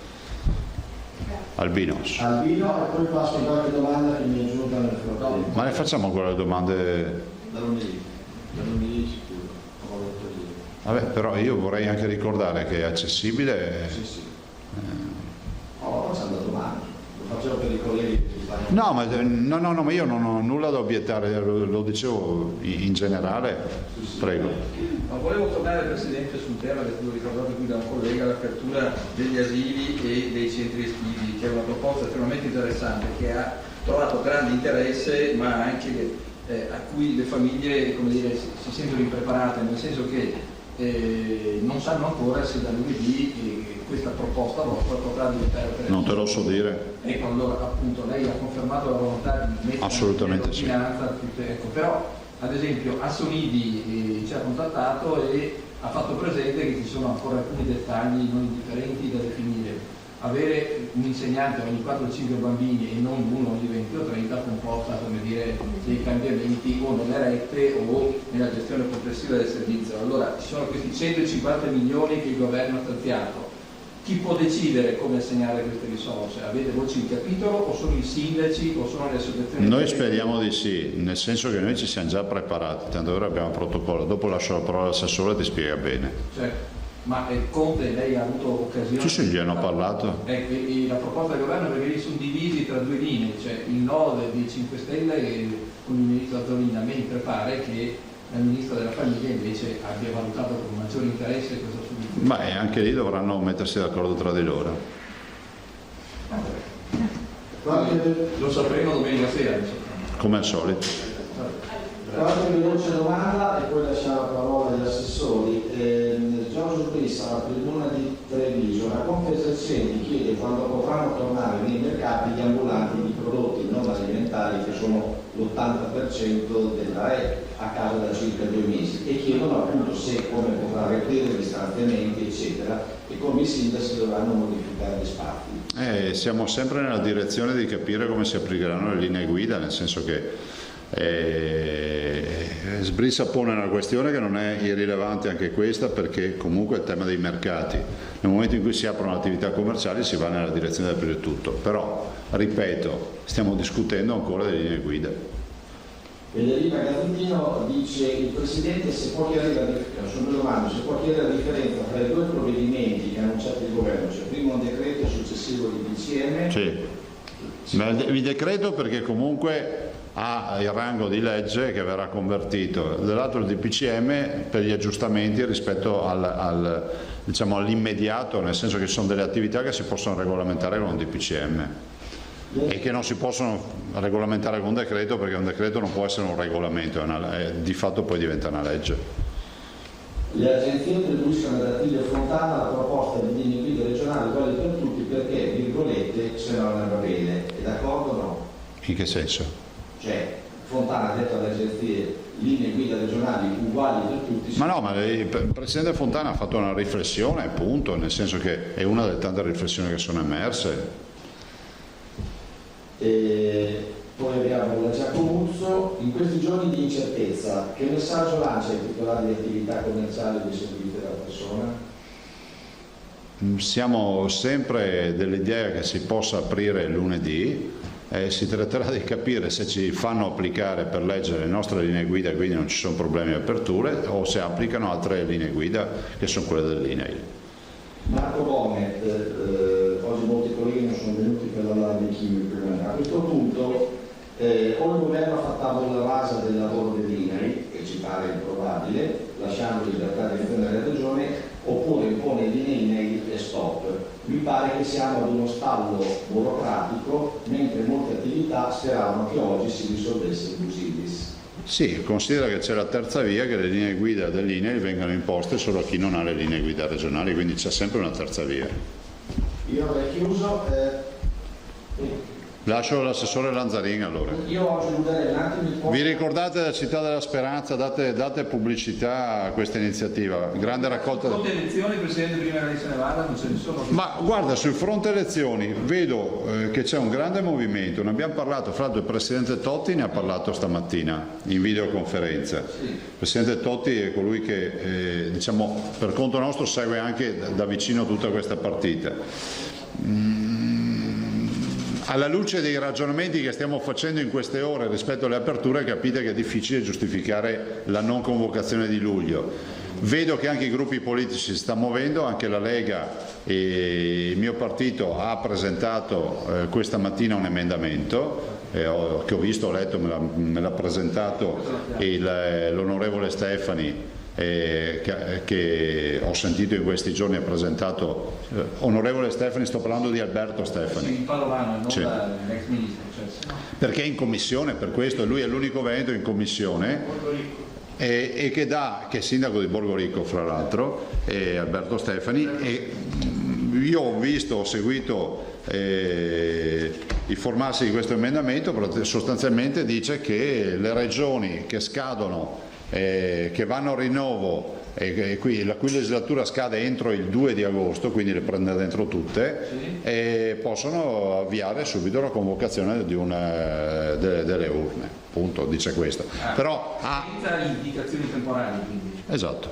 E allora qual è il tema? Il tema è che è una presa assolutamente di posizione. Adesso vedremo anche le altre realtà. Mi risulta che anche da parte degli altri gruppi ci sia comunque dibattito, però è pur vero, e queste sono le parole giustamente che ha portato anche il Presidente Totti questa mattina, che il tema della convocazione delle elezioni non è che deve diventare un tema parlamentare, perché il Governo ha un confronto con le regioni, e voglio ricordare che noi, per un fatto di lealtà istituzionale e di rispetto e di responsabilità, abbiamo evitato ogni forma di convocazione, non potevamo convocarle le urne, cioè nessuno ce lo vietava, solo che abbiamo atteso, tanto vero quando il Governo ci ha detto in via informale, e voi, cioè, queste sono state le parole, voi avete la possibilità di convocare le urne, facciamo in modo di evitare tensioni o convocazioni magari fuori luogo, e troviamo una soluzione per tutti. La soluzione era un emendamento, un testo di decreto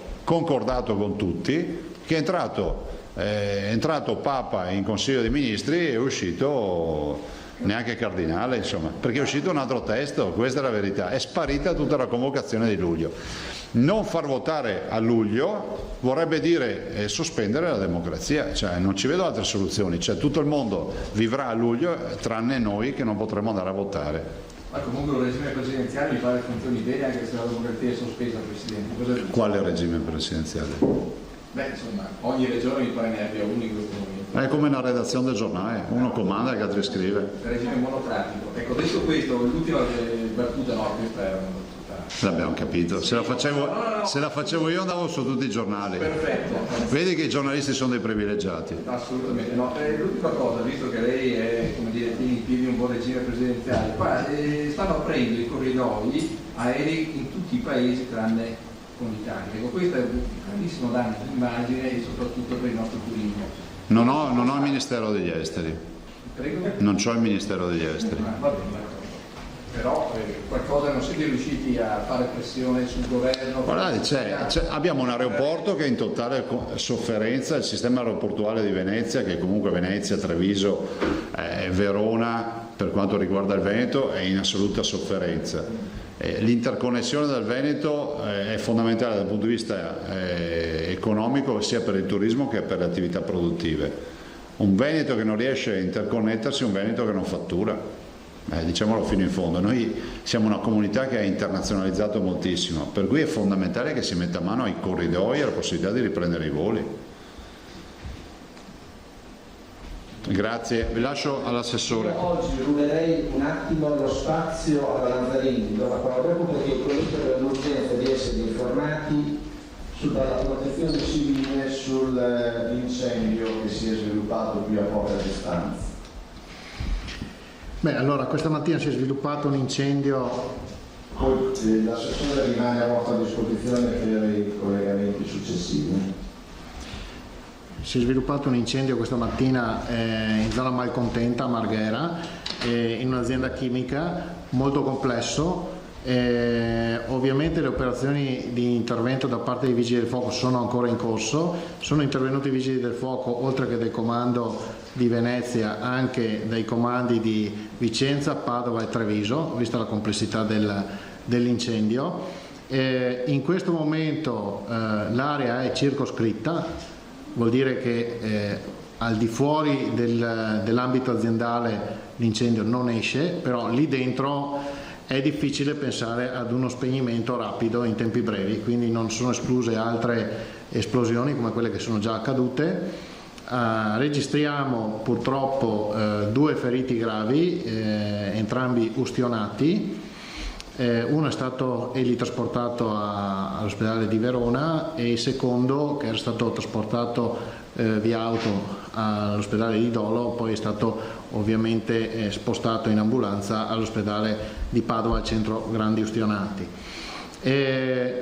Ovviamente le operazioni di spegnimento continuano, sapete che esiste una procedura per quanto riguarda il rischio industriale di Marghera, che è già stata collaudata, no? Quindi fa partire le sirene eccetera, e il messaggio che viene dato è di non aprire porte e finestre, questo in virtù del fatto che in questo momento non si ha la contezza precisa di cosa sia bruciato. Ovviamente la procedura di Marghera, che nasce alcuni anni addietro, se non lo sapete, è stata definita con una mia delibera di giunta ed estesa a tutti i casi di incendio di obiettivi sensibili, e quindi è stata trasferita a tutte le amministrazioni comunali del Veneto. Era nata per contrastare gli incendi negli impianti di rifiuti e l'abbiamo estesa appunto come linee guida da adottare, quindi tutti i sindaci avrebbero dovuto aggiornare il loro piano di protezione civile e sanno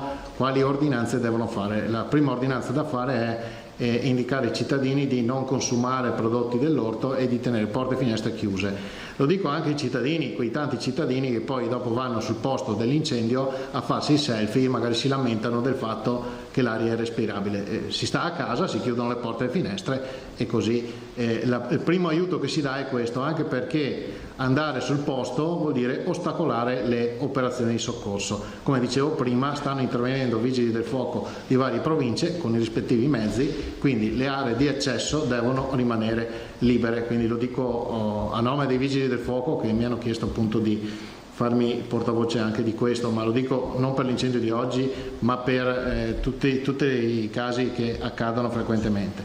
Dicevo, ovviamente la procedura prevede che ci sia l'attivazione immediata, oltre che dei vigili del fuoco, anche di ARPAV, che sono sul posto dal primo minuto e hanno disseminato tutta l'area di rilevatori. Ovviamente ci sono alcune sostanze che vengono rilevate in tempi più brevi, alcune sostanze che richiedono tempi di reazione, quindi di reazione chimica in laboratorio, che richiedono qualche ora in più.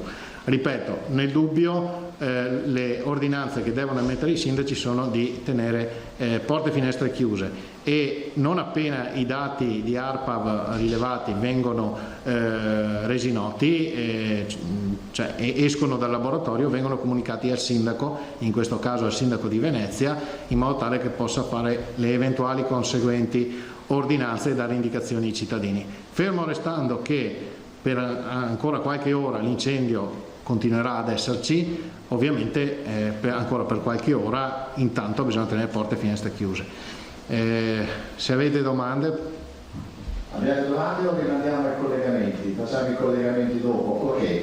Assessore Lazzarino, rimane qui assessore, che poi quando chiudiamo ci mettiamo a disposizione delle telecamere. Assessore Lazzarino, c'è una domanda sulla scuola, ti ricordi? Sì, allora come ha detto il Presidente, noi inseriremo nell'ordinanza che stiamo costruendo, che seguirà appunto il DPCM con tutte le nostre misure eccetera, il Presidente ha già detto in maniera molto compiuta, anche il protocollo, le linee guida relative al 014, che quindi vuol dire 06, che era quello che avevamo già concordato, comunque c'era stato un confronto 2 volte con tutte le associazioni, quindi Assonidi, Pediatri di Libera Scelta, ANCI, FISM, ci avevano mandato anche delle osservazioni, quindi poi avevamo anche integrato il nostro protocollo. Abbiamo fatto un protocollo unico che è 014, quindi poi finito il 06 inizia tutta la parte dei centri estivi, ricreativi di tutti i tipi, quindi parrocchiali, comunali, associazioni sportive, fattorie didattiche, quelli che ci sono, quelli che vorranno comunque programmare e pianificare servizi di questo tipo. Per quanto riguarda il protocollo, l'avevamo già detto, è chiaro che noi dobbiamo principalmente quindi mettere in sicurezza bambini, operatori, genitori, quindi le norme sono norme molto rigide rispetto al rapporto numerico tra educatori, volontari o altro tipo di personale, devono essere rigido per forza. Ci rendiamo conto che questo implica degli sforzi economici non da poco rispetto a quelli che sono i parametri tradizionali. Però ci sono le due novità. La novità è quella appunto dei soldi che sono stati inseriti nel decreto che è stato presentato, che insomma la bozza che circola, insomma quella dell'altra sera, in cui si parla di questi 150 milioni per i centri estivi, quindi vuol dire per il settore 6-14.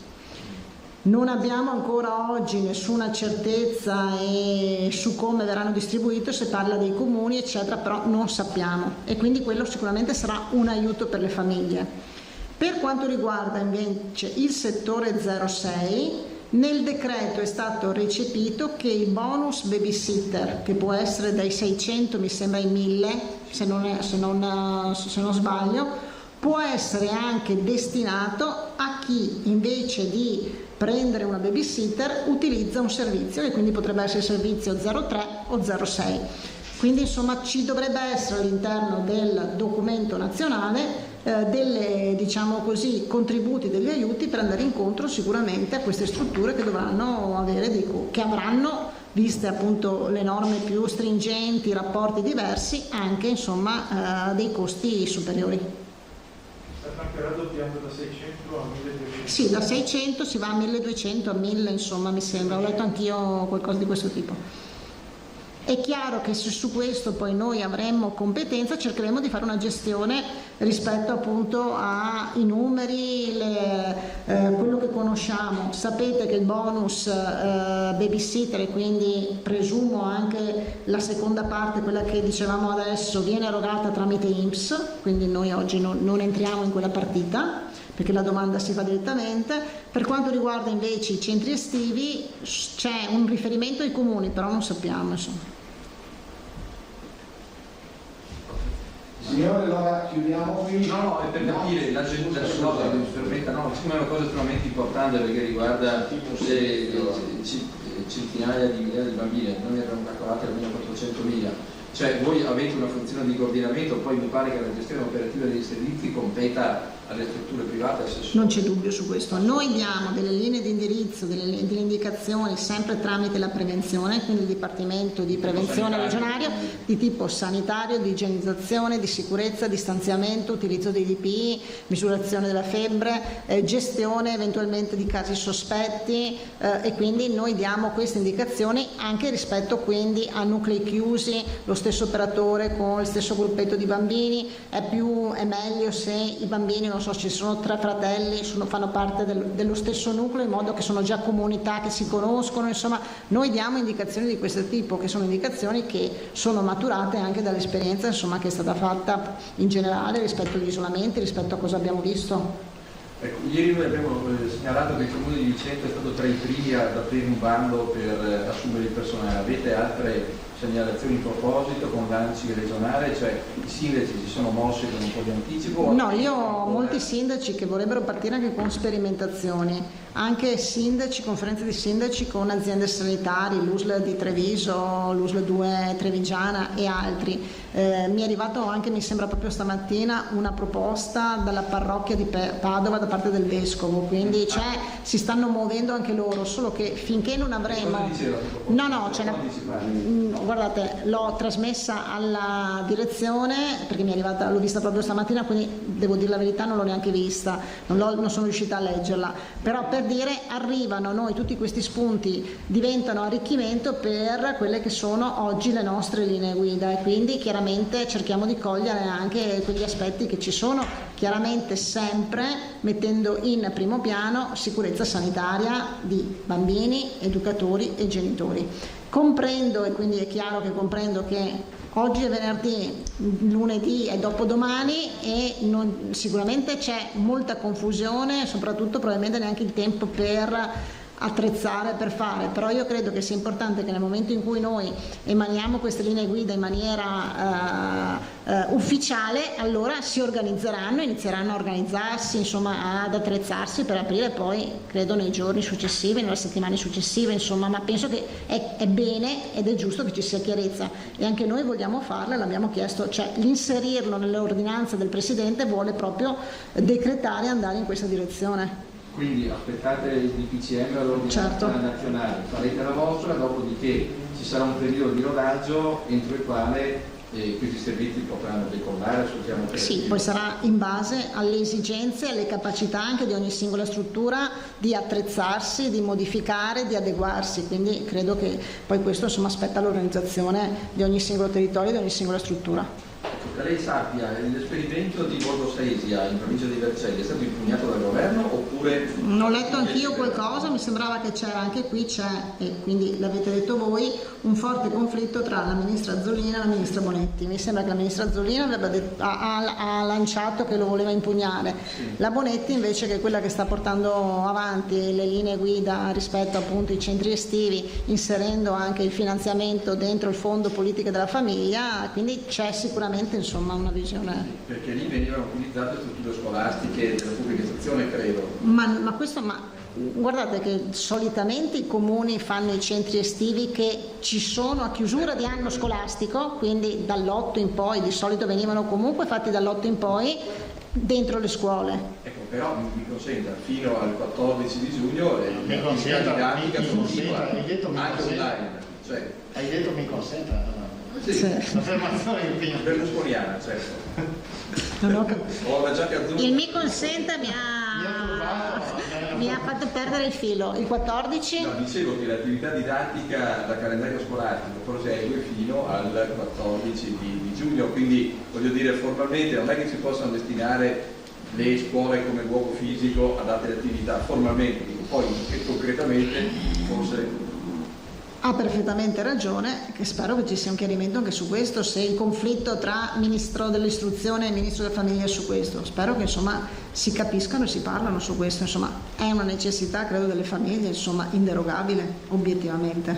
Ecco, no, per pensare male, non è che i centri estivi quindi materialmente nei comuni possano partire solo dopo il 14 quando è finita l'attività didattica ufficiale? Non lo so, non so rispondere, nel senso che non so se qui entra appunto qualcosa con l'istruzione. A noi non è arrivata questa indicazione, cioè ufficialmente non è arrivata questa indicazione, quindi... E anche oggi, nonostante il pericolo chimico, il pericolo chimico sarebbe interessante sapere cosa c'è nell'aria, ma di quando lo sapremo, Assessore? Ho detto prima, mano a mano che gli esiti escono vengono comunicati a... State facendo le analisi? Lo dico siccome eri disattento, l'ho detto prima, ARPAV è intervenuta immediatamente insieme ai Vigili del Fuoco secondo la procedura che ho adottato con delibera di giunta già da anni e ha raccolto tutti i campionamenti, li sta tuttora raccogliendo altri a seconda di come gira il vento, vengono mano a mano portati in laboratorio e mano a mano che escono gli esiti vengono comunicati al sindaco, che è autorità sanitaria locale e che ha il compito di fare eventuali ordinanze e comunicazioni ai cittadini. Quindi i dati non saranno tutti insieme, perché per le diossine ci vogliono 48 ore di tempo di reazione, per altri invece inquinanti i tempi sono molto più rapidi, quindi mano a mano che gli esiti escono vengono inviati al sindaco, quindi ci saranno, so che il comune ha già fatto diversi comunicati, almeno più di uno da quello che ho visto, e quindi verranno comunicati anche gli esiti, noi li diamo al sindaco, quindi poi è il sindaco che li comunica alla popolazione, alla stampa, tutto quanto, non c'è niente che viene tenuto nascosto, anzi ripeto, la procedura che è stata adottata è proprio quella, e cioè che non appena accade l'incendio i vigili del fuoco avvisano immediatamente i tecnici ARPAV che con la squadra di primo intervento interviene, quindi giorno e notte, sabato e domenica, interviene sul posto con la dotazione del caso. Dopodiché, ripeto, è un po' come il tema delle ordinanze. Cioè, non è l'unica incongruenza quella, ma se il governo settimane fa dice che all'interno di un autobus si può stare a 1 metro di distanza senza mascherina e sotto il metro con mascherina, questo dice, se avete letto l'allegato del DPCM ultimo approvato parecchie settimane fa, non dico un mese ma diverse settimane, dice questo. Per cui voglio dire, le incongruenze sono tante, non sono solo sui centri estivi, perché poi sui centri estivi è una parte, mettono i soldi però non te li lasciano di fatto aprire. Oltre ai centri estivi, questa mattina ho incontrato una delegazione di giostrai che mi dicono vabbè, se aprono i centri estivi anche le giostre per i bambini potrebbero essere aperte, no? Si innesca un meccanismo dove o si definisce, questa è una mia opinione personale, lo dico da tecnico e si occupa di sicurezza, o si definisce un criterio generale, unico e semplice, o altrimenti ci sarà sempre qualcosa che va in contrasto con qualcos'altro in maniera palese, come è il caso appunto dei centri estivi e dell'istruzione, insomma. Allora, riporto di l'assessore. Allora, è appena terminata la conferenza stampa del Presidente Zaia, il punto sulla situazione e poi anche il punto dell'assessore regionale alla protezione civile Giampaolo Bottaccini, che dovremmo avere adesso in collegamento tra pochissimi minuti, tempo tecnico per spostarci con la collega Ilaria Marchiori per gli aggiornamenti su questo gravissimo incendio che si è sviluppato questa mattina intorno alle 10 nella zona di Malcontenta Marghera, nella zona industriale, che ha coinvolto un'azienda di prodotti chimici, cosmetici, un intervento difficile, un intervento complesso, lo ha definito proprio l'assessore Bottaccini in conferenza stampa, che ha appunto provocato questa, ecco, vedete le immagini, questa nube nera alta visibile a diversi chilometri di distanza. L'assessore ha parlato di procedure che erano già state adottate con una delibera di giunta, una sua delibera di giunta qualche anno fa, che sono subito scattate, che hanno portato sul posto naturalmente le squadre dei Vigili del Fuoco, arrivate non solo da Mestre ma anche da Vicenza, da Padova, Treviso. Sul posto ci sono anche i tecnici del nucleo NBCR dei Vigili del Fuoco e naturalmente i tecnici dell'ARPAV, perché resta da capire non solo che cosa ha causato, adesso proveremo a chiederlo proprio in diretta all'assessore Bottaccini, che cosa abbia causato prima una serie di esplosioni e poi questo incendio, ma anche di che sostanze stiamo parlando, ovvero quali sono le sostanze che sono state diffuse nell'aria. È scattata subito la raccomandazione da parte del Comune di Venezia e vi annuncio che anche tra pochissimo ci collegheremo via Skype con l'assessore comunale Simone Venturini. Avremo da capire quali sono le sostanze che si sono propagate. L'invito, e lo ribadiamo, l'abbiamo già detto, è quello di tenere porte e finestre chiuse e di non uscire di casa in questo momento. È arrivata anche una nota da parte per quanto riguarda i territori della provincia di Treviso. Sentiti il servizio di igiene, lo leggiamo insieme, di igiene e sanità pubblica dell'USL 2 Marca Trevigiane, Dipartimento Provinciale ARPAV di Treviso. In riferimento all'incendio, la provincia di Treviso fornisce le seguenti indicazioni cautelative. Abbiamo l'assessore Bottaccini, ci colleghiamo con Marghera? Non ancora, allora continuo a leggervi questa nota. A scopo cautelativo, stiamo parlando della provincia di Treviso, in caso... Ci colleghiamo con l'assessore Bottaccini. L'incendio è ancora ampiamente attivo, per cui c'è il rischio concreto. Il secondo è il rischio appunto di respirare il fumo, quindi è inutile che uno vada a farsi selfie e dopo dica mi lamento col sindaco perché non mi dice se l'aria è respirabile o no. Nel dubbio si evita di stare vicino. Il terzo, più importante, e poi parola? No, mi vedo adesso che hanno problemi, non sanno chi devo. Che stanno intervenendo vigili del fuoco di vari comandi provinciali, quindi tutte le forze che erano disponibili in Veneto sono intervenute e stanno intervenendo per questo. Assessore, la ringrazio e cedo nuovamente allo studio la linea. Grazie per il collegamento. Posso recuperare lo zaino? Sì, recupera così poi... Allora, ancora qualche secondo e poi la collega Ilaria Marchiori si collegherà con... avremo in collegamento l'assessore Bottaccini per tutti gli aggiornamenti. Ricordiamo ci sono 2 feriti gravi che hanno riportato delle gravi ustioni che sono ricoverati all'ospedale di Verona e poi un secondo che era stato ricoverato prima ad Olo e poi trasportato nel reparto grandi ustionati di Padova. Non so se Ilaria mi sente. Ilaria, mi senti? Io la vedo in collegamento, ancora pochi Eccolo qua. Sì, Ilaria, Ilaria, mi a sentite? te? Sì, eccoci qui. Sì, eccoci qui, si è appena conclusa la conferenza stampa del governatore Zaia, insomma avete sentito tutti i punti, gli argomenti di oggi, ma insieme a noi adesso c'è l'assessore regionale alla protezione civile Giampaolo Bottacin. Allora, innanzitutto, assessore, abbiamo capito che c'è stato questo grossissimo incendio in una zona malcontenta. Per quanto riguarda persone ferite, qual è la situazione? Ma allo stato attuale si registrano purtroppo 2 feriti gravi per ustioni, uno è stato ricoverato all'ospedale di Verona e uno all'ospedale di Padova. Ecco, si parlava insomma nell'ultima ora anche di una possibile vittima, questo non è ancora stato né confermato né escluso, mi corregga se sbaglio. No, allo stato attuale non è confermato, ovviamente come sempre quando ci sono incendi di questa dimensione non possiamo escludere nulla, non risultano persone dell'azienda disperse, però fino a quando l'incendio non è spento io sono sempre dell'idea che bisogna essere cauti e non dichiarare che non c'è nessun ulteriore persona che è rimasta intrappolata.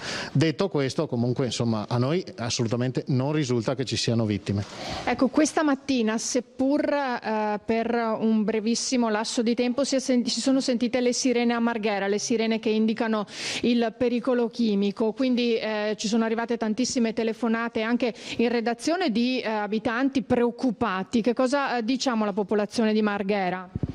Ma diciamo di tenere porte e finestre chiuse. L'attivazione della sirena è a seguito di una procedura codificata che è prevista dal piano di protezione civile del Comune di Venezia, gestita dal Comune, e quindi io invito i cittadini a tenere porte e finestre chiuse e poi approfitto per dire: informatevi su quello che prevede il piano di protezione civile del vostro Comune, perché poi quando succede l'emergenza tanti dicono non so cosa fare. Sono piccole cose ma sono importanti per sapere come approcciarsi alla situazione che sta accadendo. Faccio presente che comunque il Comune di Venezia ha fatto circolare le auto con altoparlante invitando la popolazione a tenere porte e finestre chiuse. Ecco, assessore, nei dintorni della zona dell'incendio che è stata opportunamente delimitata si sente un fortissimo odore, un odore acre. Sappiamo che ci sono i tecnici dell'ARPA al lavoro, ma si sa di quali sostanze stiamo parlando?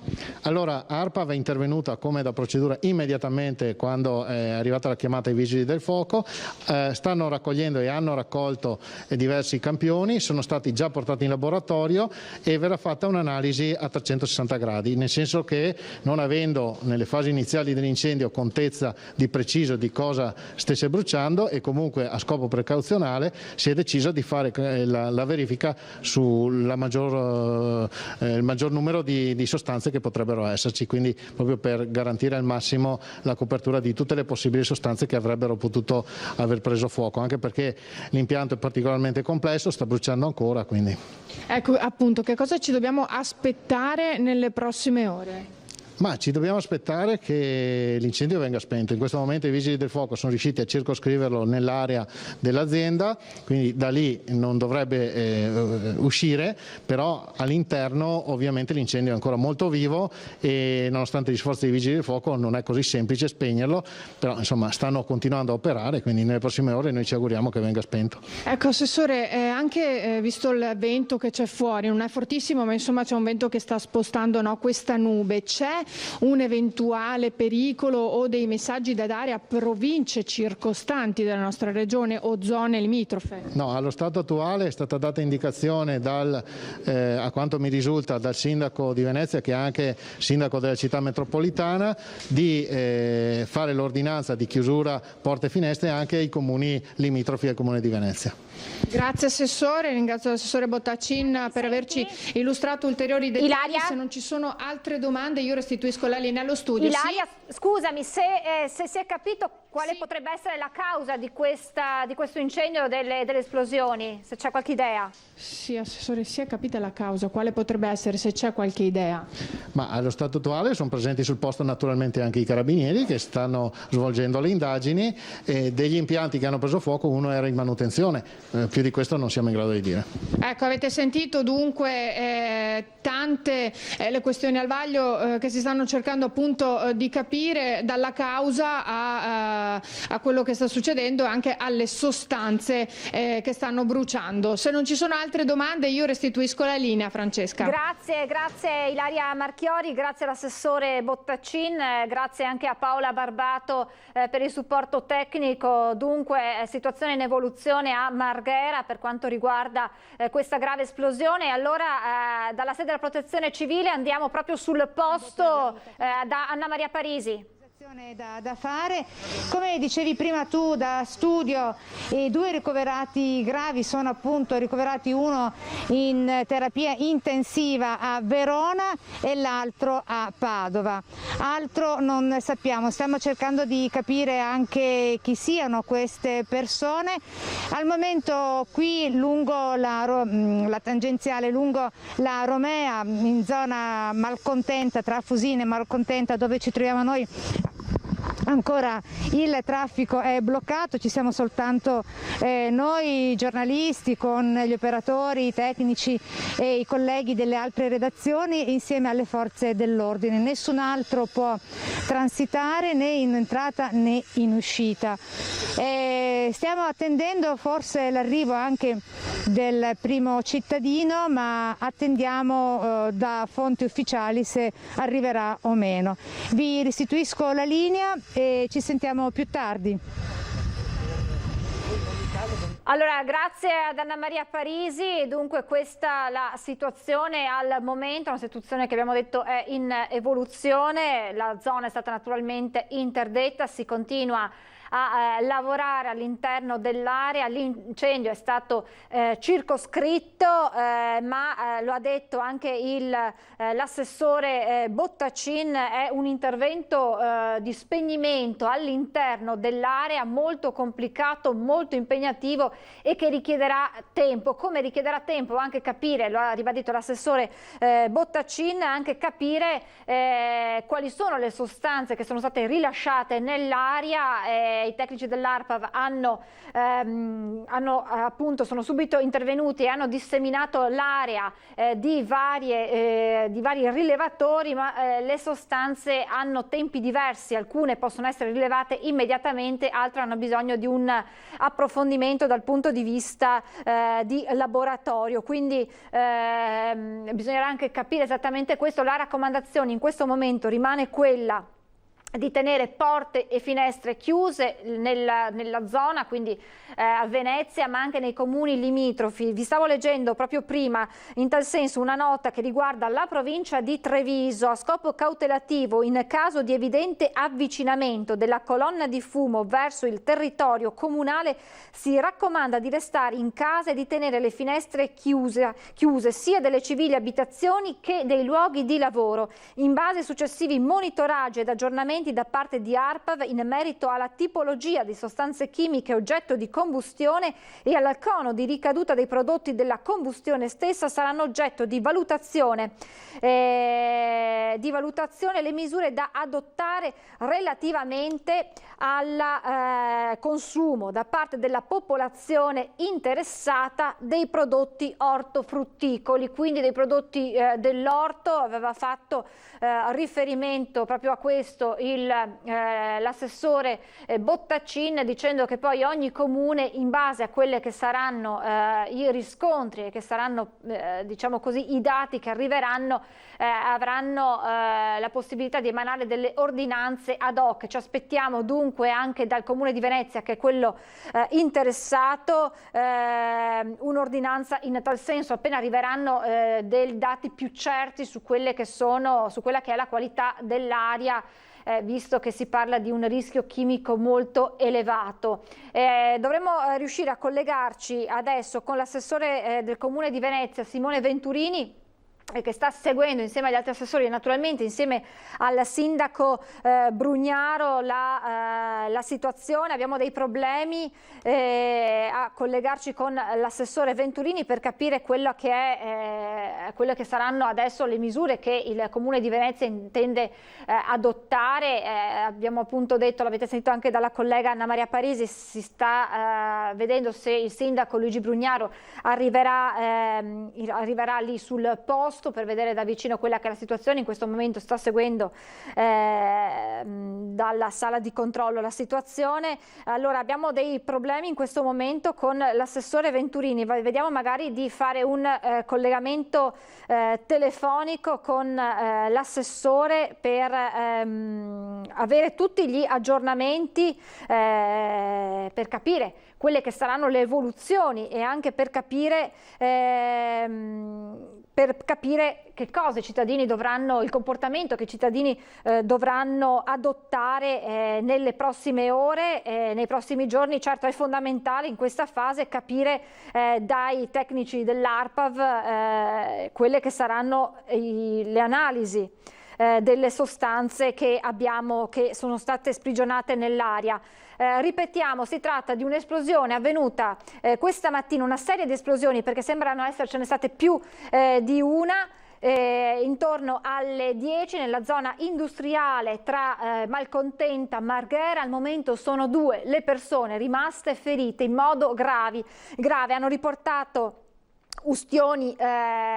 gravi ustioni, sono ricoverate all'ospedale di Verona, e l'altra, dopo essere stata portata a Dolo, è ora nel reparto grandi ustionati di Padova. Resta anche da capire, come detto, il vento dove sta trasportando la nube. Inizialmente si è detto verso il mare, adesso sembra che possa anche arrivare verso il Trevigiano. Per questo la nota che vi ho letto poco fa di tenere le porte e finestre chiuse. Si attendono eventuali poi provvedimenti da parte di ogni singolo comune. Cerchiamo di collegarci adesso telefonicamente con l'assessore Venturini, con quindi il monitoraggio da parte del comune di Venezia, che sin da subito si è attivato, innanzitutto avvertendo la popolazione anche proprio sul sito. Sull'home page del sito del Comune di Venezia c'è un evidente avviso alla popolazione con l'aggiornamento minuto dopo minuto della situazione, con la richiesta di rimanere appunto in casa. Per cui questa è anche la raccomandazione che facciamo a tutti voi. Abbiamo al telefono l'assessore Simone Venturini. Buongiorno assessore. Buongiorno a voi. Allora, subito il punto della situazione, una situazione in evoluzione e non certo semplice da gestire in questo momento. No, assolutamente no. Pare per fortuna che il focolaio principale sia stato circoscritto e quindi il grosso del pericolo sia in qualche modo scampato, e quindi ora si stiano occupando dei focolai più piccoli.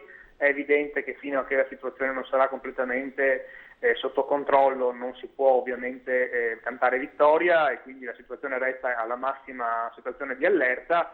E conseguentemente invitiamo i cittadini, insomma, fino a ulteriori comunicazioni contrarie, a non aprire in alcun modo le finestre, nel stare il più possibile a casa e di evitare appunto di uscire all'aria aperta.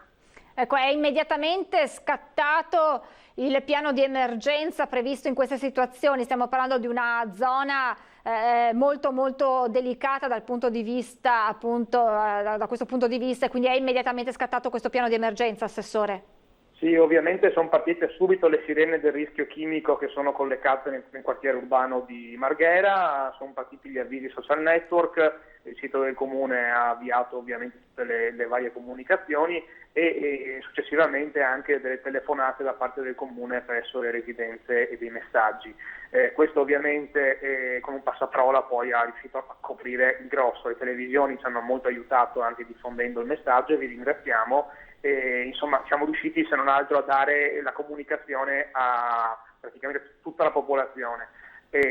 Ovviamente siamo anche noi molto preoccupati sia per le persone ferite, a cui insomma speriamo che possano presto rimettersi in sesto, e aspettiamo di capire bene le conseguenze relativamente al danno ambientale che si è verificato nell'aria. Questo sarà molto connesso in base anche al tipo di sostanze che hanno bruciato e stanno bruciando in questi minuti. Ecco, poi in base anche a quelli che saranno i dati, quindi i risultati dei rilevamenti dell'ARPA, perché abbiamo capito dall'assessore Bottaccina poter richiedere anche tempistiche diverse, alcune sostanze sono immediatamente rilevate, altre richiedono più tempo, e in base a questo poi eventualmente si ragionerà per un'ordinanza ad hoc del sindaco Brugnaro, che sta seguendo insieme a tutta la giunta la situazione. Il sindaco Brugnaro era presente nella centrale operativa fin da subito per seguire con tutte le autorità coinvolte, quindi anche i vigili del fuoco, prefettura e questura, lo svolgimento delle operazioni. Io ho avuto la fortuna / sfortuna di trovarmi vicino all'incendio e quindi ho personalmente assistito alle prime fasi dell'arrivo dei vigili del fuoco. Poi ovviamente, non avendo né i dispositivi giusti né volendo intralciare le operazioni, sono rientrato anche io presso i miei uffici. La situazione ovviamente è sotto controllo, il sindaco sta seguendo con estrema attenzione e quando sapremo bene tutte le informazioni potremo ovviamente comunicarle alla cittadinanza, valutando eventuali azioni da intraprendere subito dopo. Bisognerà poi capire anche quelle che sono le cause, in questo caso le forze dell'ordine sono sul posto sin da subito, le cause che hanno provocato questa esplosione.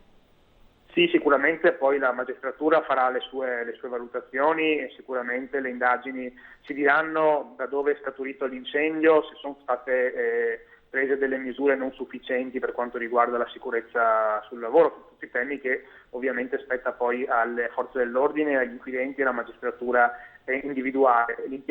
Uno degli impianti era in manutenzione, quindi probabilmente ci potrebbe essere stato anche qualcosa legato alla manutenzione di questo impianto. Tutto sarà da chiarire, è inutile che facciamo ipotesi in assenza di certezze. Certo è che ovviamente questo pone un tema di quanto è importante la sicurezza in questi impianti, quindi non si può assolutamente abbassare la guardia, specie in un momento in cui questi impianti, alcuni di questi iniziano a essere un po' vecchi e quindi necessitano di una pronta riconversione. L'idea di riconvertire Porto Marghera a un'industria più moderna e ovviamente in grado di offrire posti di lavoro e sicurezza ambientale è uno dei temi centrali su cui ovviamente anche il governo italiano deve interessarsi. Un'ultimissima domanda, Assessore, avete notizie della propagazione della nube verso i comuni ma anche le province limitrofe? Abbiamo ho letto proprio poco fa una nota per quanto riguarda la provincia di Treviso che si raccomanda in via prudenziale di tenere porte e finestre chiuse. Sapete più o meno la direzione dell'aria dove potrebbe portare? Inizialmente tirava verso est, quindi verso il mare. Ovviamente la precauzione non costa niente prenderla e quindi anche i comuni limitrofi abbiamo chiesto di diramare l'avviso di in qualche modo sensibilizzare la cittadinanza perché stessero il più possibile al chiuso. Però non ci dovrebbero essere rischi di situazioni gravi per i comuni più lontani, quindi Treviso, Padova, Verona. Certo, un po' di sicurezza e prevenzione male non fa. Però da quello che ci risultava prima la nube si stava spostando verso il mare, comunque rispetto all'inizio in cui c'era quella massa nera ben identificata, questa non c'è più ora in città. Grazie davvero all'assessore del Comune di Venezia, Grazie Simone Venturini. Ci torneremo a collegare se ci saranno ulteriori aggiornamenti. Grazie assessore, naturalmente buon lavoro, a presto. Dunque una situazione, l'abbiamo detto, in continua evoluzione, non semplice nella gestione. È stato circoscritto l'incendio, quindi limitato all'area, ma difficile da spegnere completamente, e il rischio che possano esserci altre esplosioni come quelle che si sono verificate, che poi hanno dato vita a quella enorme nube nera, è molto alto come rischio, appunto. Quindi al momento le indicazioni che arrivano e la raccomandazione che arriva dal Comune di Venezia è quello di tenere porte e finestre chiuse, di non uscire di casa, e si attende poi di capire l'evoluzione e anche appunto di che sostanze stiamo parlando. Lascerei per un attimo, ma sempre pronti a tornare a collegarci con i nostri colleghi da Marghera per tutti gli aggiornamenti. Tornerei a parlare dell'emergenza coronavirus, conferenza stampa del governatore Zaia che ha fornito i dati che sono confortanti. Diminuiscono i ricoveri, 41 ricoveri in meno, diminuiscono anche i pazienti nelle terapie intensive, sono 54 attualmente, di cui 24 i positivi, quindi numeri che fanno ben sperare in vista della riapertura dal 18 maggio, e appunto proprio di questo si è soffermato poi il Presidente Zaia, che prima della conferenza stampa ha avuto una videoconferenza con il Premier Conte, il Ministro Speranza e il Ministro Boccia. che hanno confermato, come ci aveva anche anticipato il ministro D'Incà, l'approvazione di 2 provvedimenti. Proprio adesso è iniziato a mezzogiorno, probabilmente con qualche minuto di ritardo, il Consiglio dei Ministri, e approvare 2 provvedimenti di questo tipo. Quindi staremo anche a vedere nelle prossime ore se potrebbe arrivare un'ufficialità, e quindi se potrà esserci un provvedimento e quindi una conferenza stampa del Premier Conte per rendere note quelle che sono le misure che verranno adottate, perché poi questa rimane la domanda di chi dovrà riaprire, capire con che misure, perché resta in questo momento ancora da capire le linee guida dell'INAIL, quali saranno quelle che verranno adottate, quindi se quelle regionali, quelle nazionali, e con che modalità. Questo dunque quello che dovrà accadere sul fronte coronavirus. Nel frattempo abbiamo detto c'è un'altra emergenza che si aggiunge, cioè quella dell'incendio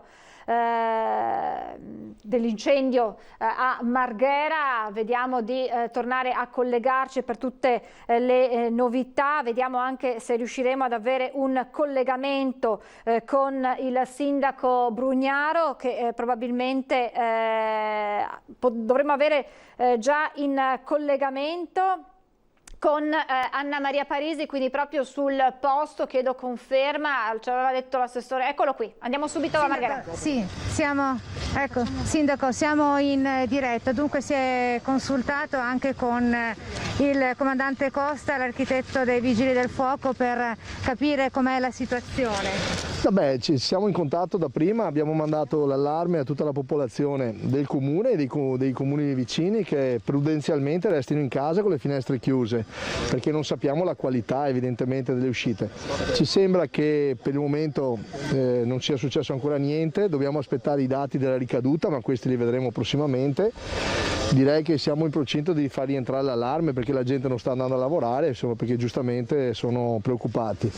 Aspettiamo di sentire anche l'ARPAV, facciamo l'ultima valutazione e poi eventualmente liberiamo le strade, anche perché abbiamo tenuto chiuso con dei posti tutta la zona qui industriale e abbiamo messo a casa la gente.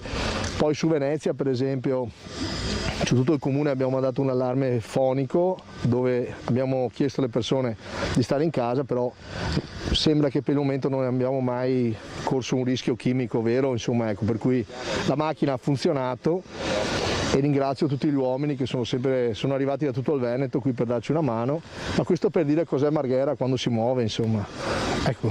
Sì, infatti si sono mobilitati. Speriamo che capiscano l'importanza di gestire questa città. Lei l'ha ribadito anche l'altra sera in un'altra diretta TV con dei toni molto... Perché prima abbiamo fatto una conferenza con i capigruppo di Camera e Senato di tutti i partiti insieme ai sindaci, tutti i sindaci metropolitani, e abbiamo ribadito che mancano 2 miliardi sui 5 che avevamo chiesto, sono stati dati 3, ma soprattutto chiediamo che vengano ascoltate le comunità locali.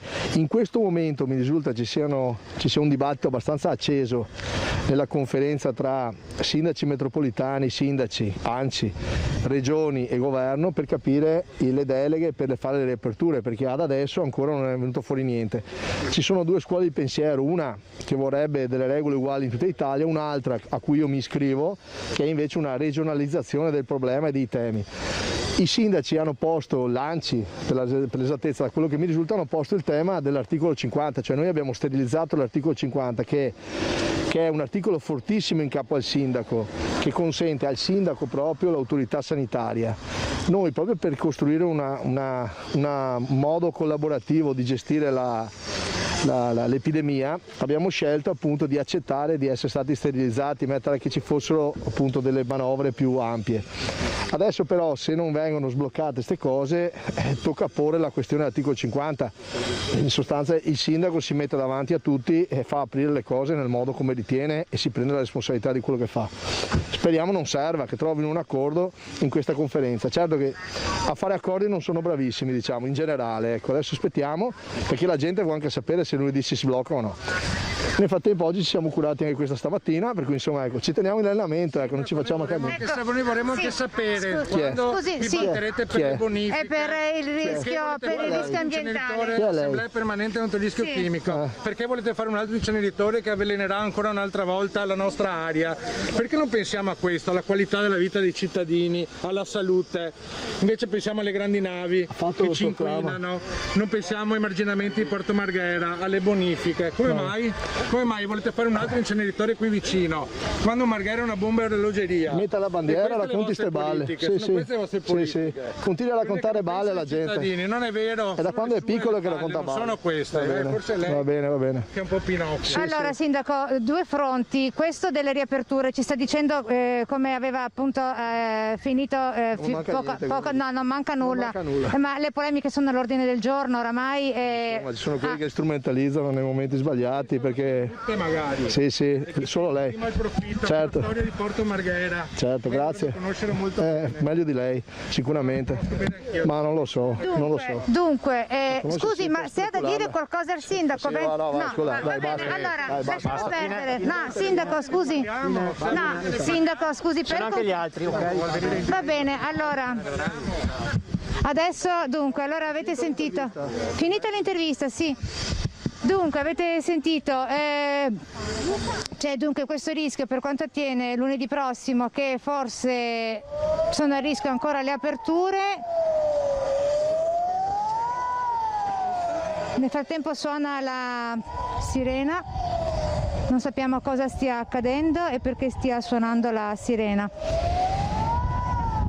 Cercando di ristabilire gli equilibri, andando per ordine, allora, abbiamo sentito dalle parole del sindaco Brugnaro, che adesso sta rilasciando un'intervista ad altri colleghi di altre TV e testate, che forse c'è anche il rischio che lunedì non si apra, ma lui ha detto farò in modo che questo non accada perché provvederò personalmente a far sì che si possa riaprire con tutta una serie di articoli, organizzazioni e linee guida.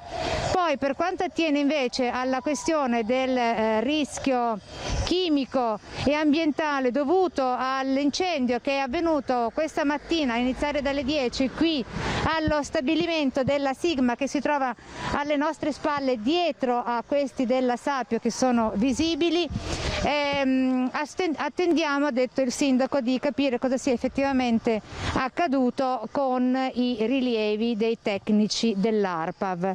Abbiamo sentito anche il comandante dei Vigili del Fuoco, l'architetto Costa, che ci ha detto come siano intervenuti uomini pompieri da tutta la regione del Veneto per arginare, per chiudere questi roghi che stavano divampando uno dietro l'altro nella torre appunto della Sigma che aveva preso fuoco questa mattina. Il bilancio al momento è di 2 feriti gravi, uno di quali si trova, sta lottando per la vita in terapia intensiva all'ospedale di Verona. E qui da Fusina, da Malcontenta è tutto, la linea può tornare allo studio. Scusami. Anna Maria, mi senti? Sì, scusami, se non ho capito male il sindaco ha detto che si potrebbe anche riaprire la viabilità, giusto, a breve?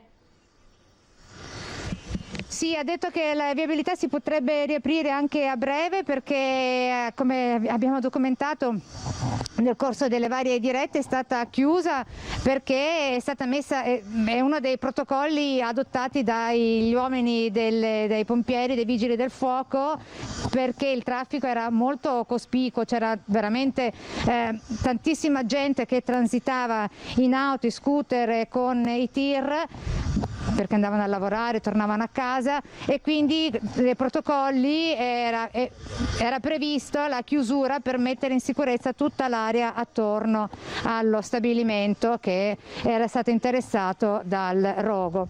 È ancora chiusa, adesso attendiamo che il sindaco decida quando riaprirla, se a breve come ha detto prima o questione di ore. capito che insomma è un momento abbastanza difficile, abbiamo visto anche un po' di tensione con quel cittadino che si è fatto avanti. Lo ha detto il sindaco Brugnaro, l'ha detto prima in collegamento con noi l'assessore Venturini, questo dimostra quanto sia delicata la gestione di tutta quest'area che di fronte a incidenti del genere ripropone poi tutta la problematica legata proprio a quella zona lì.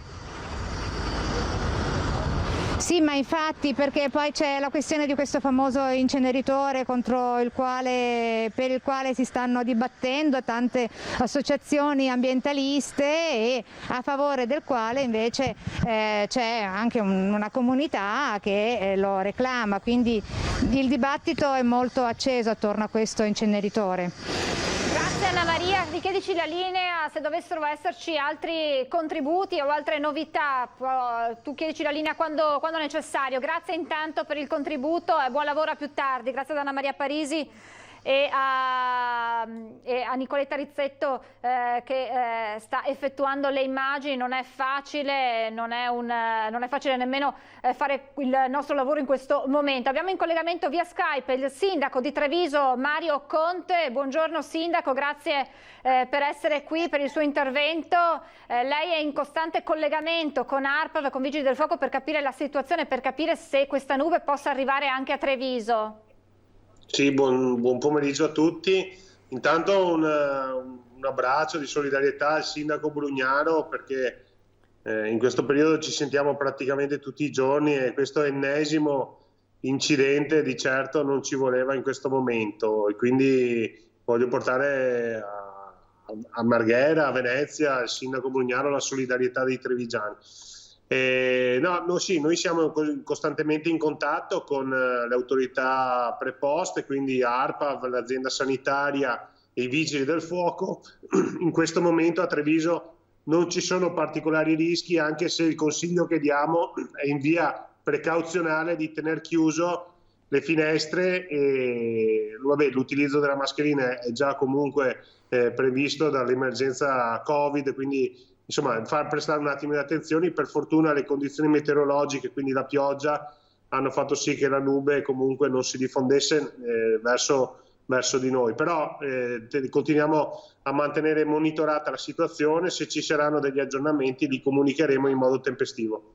Ecco, eventualmente potrebbero esserci poi anche delle ordinanze, nell'eventualità, sempre mettiamo così, delle ordinanze ad hoc, si pensa soprattutto, lo aveva detto prima anche l'assessore Bottacina, ai prodotti dell'orto, per cui insomma si tiene sotto controllo quello che succederà da qui alle prossime ore, Sindaco.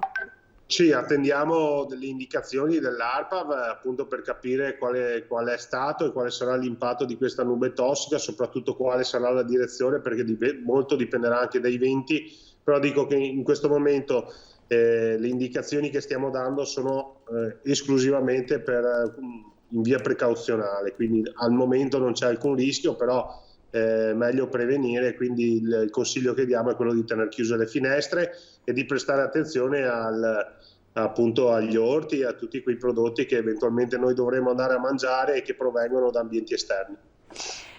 Grazie Sindaco, grazie al Sindaco Mario Conte. Nel caso ci siano aggiornamenti torneremo a collegarci con lei nelle prossime ore per capire anche a Treviso cosa potrebbe succedere. Grazie al Sindaco di Treviso Mario Conte, buon lavoro. Posso fare anche un ringraziamento anche ai vostri colleghi, perché anche in questa occasione sono lì proprio in prima linea sui luoghi dei fatti a portare informazione corretta e vera, quindi grazie per il servizio che quotidianamente svolgete per la comunità. Grazie Sindaco, grazie e buon lavoro, grazie anche a lei per il suo intervento. Dovere dall'inizio dell'emergenza coronavirus che Antenna 3 non ha mai abbandonato i telespettatori aggiornandoli minuto dopo minuto, e anche in questo caso è dovere essere qui per tenervi aggiornati su quello che sta accadendo a Marghera. Adesso ci fermiamo, una brevissima pausa pubblicitaria, dopo dovremo avere in collegamento il sottosegretario Pierpaolo Baretta, nonché candidato sindaco a Venezia. Pochissimi istanti di pubblicità, tra poco.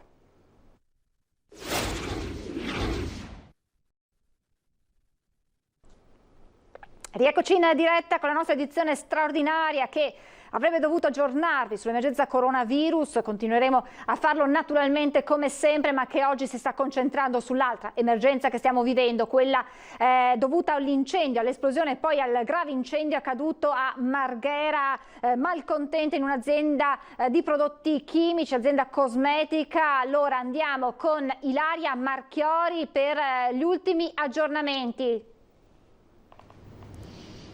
Sì, eccoci qui Francesca, ci siamo viste poco fa nella sede della Protezione Civile al termine della conferenza stampa del governatore Zaia. Abbiamo sentito le dichiarazioni dell'assessore regionale alla Protezione Civile Giampaolo Bottacino, dopodiché noi ci siamo immediatamente spostate e siamo venute qui nella zona della Nave de Vero, che state vedendo infatti alle mie spalle, il grande centro commerciale qui a Marghera, per capire com'era la situazione, perché questa mattina, poco dopo l'esplosione dell'incendio, naturalmente è scattato immediatamente l'allarme con tanto di sirene, le sirene che indicano il rischio chimico, e quindi le persone sono rimaste chiuse all'interno. Io sono appena riuscita a parlare proprio con una dipendente che purtroppo non si è potuta fermare qui con me perché doveva risalire al lavoro. Specifichiamo la dipendente di un negozio di bambini interno alla Nave de Vero, che ci ha raccontato esattamente com'è andata, ovvero sono stati immediatamente allarmati, sono rimasti chiusi all'interno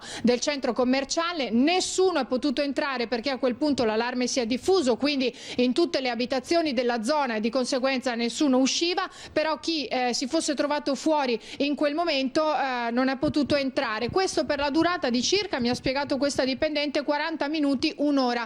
Dopodiché poco tempo fa gli è stato detto che potevano tranquillamente tornare a lavorare e anche uscire dal centro commerciale. Ora voi non li potete vedere perché sono proprio qui coperti da una siepe, ma vicino alla rotonda della Nave de Vero, il centro commerciale, chi conosce Marghera la conosce bene, quella che diciamo porta poi alle strade e alle arterie principali qui della zona. Ci sono ancora gli agenti della polizia locale che si sono appostati proprio lì nel momento in cui è esploso l'incendio, è stato diramato l'allarme, per bloccare tutte le persone che eventualmente ancora non sapevano nulla e volevano entrare qui alla Nave de Vero oppure andare in altre zone di Marghera, e si sono proprio appostati lì per bloccare e deviare il traffico nelle zone in cui si poteva circolare.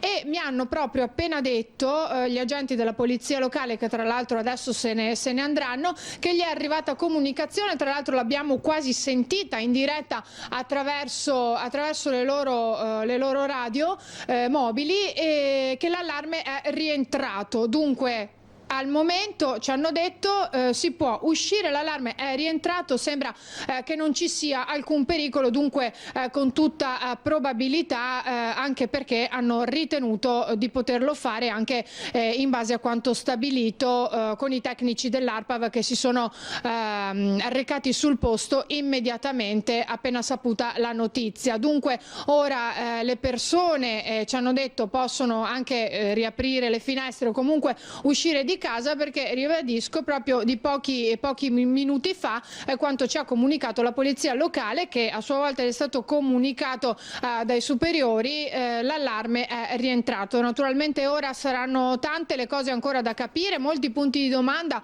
in primis da dove sia scaturito questo incendio, e poi anche, come dicevamo poco fa proprio con l'assessore Bottacin, anche di quali tipo di sostanze con la precisione si tratti e quali di queste sostanze eventualmente si sono potute disperdere nell'aria o comunque in quella zona circoscritta.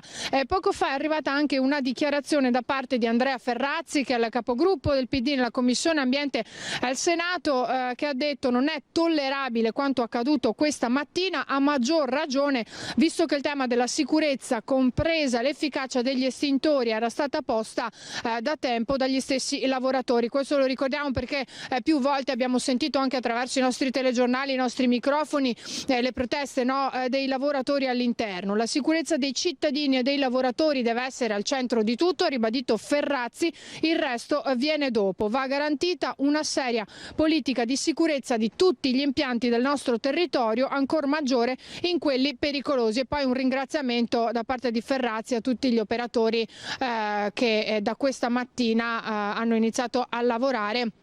In primis i vigili del fuoco che avevamo sentito sono arrivati da varie province proprio per dare supporto ai vigili del fuoco di Venezia. Ecco, dunque questa è la situazione qui nella zona della Nave de Vero, è tornata deserta, si era un pochino ripopolata e da questa mattina è tornata deserta quasi come 2 settimane fa, e così anche nella zona poco distante invece del centro commerciale Panorama, dove è accaduta più o meno la stessa cosa, e anche dell'Auchan in centro a Mestre, perché appunto erano rimaste all'interno bloccate alcune persone. Naturalmente all'inizio si è proceduto con questo sistema proprio per mettere tutti in sicurezza fino a che l'allarme non fosse rientrato. Ecco Francesca, questo è quanto, questo è il sunto da questa zona. Se non ci fossero altre domande io restituisco la linea allo studio. Grazie Ilaria Marchiori, importantissimo l'aggiornamento che ci hai dato, perché in qualche modo insomma fa tirare un sospiro di sollievo, anche se la situazione è sempre da tenere sotto controllo. Io vedo già collegato l'assessore Andrea Michalizzi, assessore ai lavori pubblici del Comune di Padova. Buongiorno assessore, grazie per il suo intervento. Le chiedo ancora un secondo di pazienza, perché andrei proprio sul sito del Comune di Venezia, che da questa mattina sta aggiornando minuto dopo minuto la situazione. Ecco qui, allora, l'ultimo aggiornamento delle 14:15, quindi proprio adesso. Vigili del fuoco e personale ARPAV rimangono sul posto per la verifica delle condizioni di sicurezza interna allo stabilimento e per le analisi su eventuali inquinamenti ambientali. La Protezione Civile del Comune di Venezia comunica che in questo momento le sirene di allertamento della popolazione stanno suonando per informare del ritorno alla normalità. Quindi probabilmente le sirene che abbiamo sentito poco fa in diretta con Anna Maria Parisi proprio avvertivano la popolazione del ritorno alla normalità. La polizia locale comunica che la viabilità è stata ripristinata e a breve tornerà alla normalità.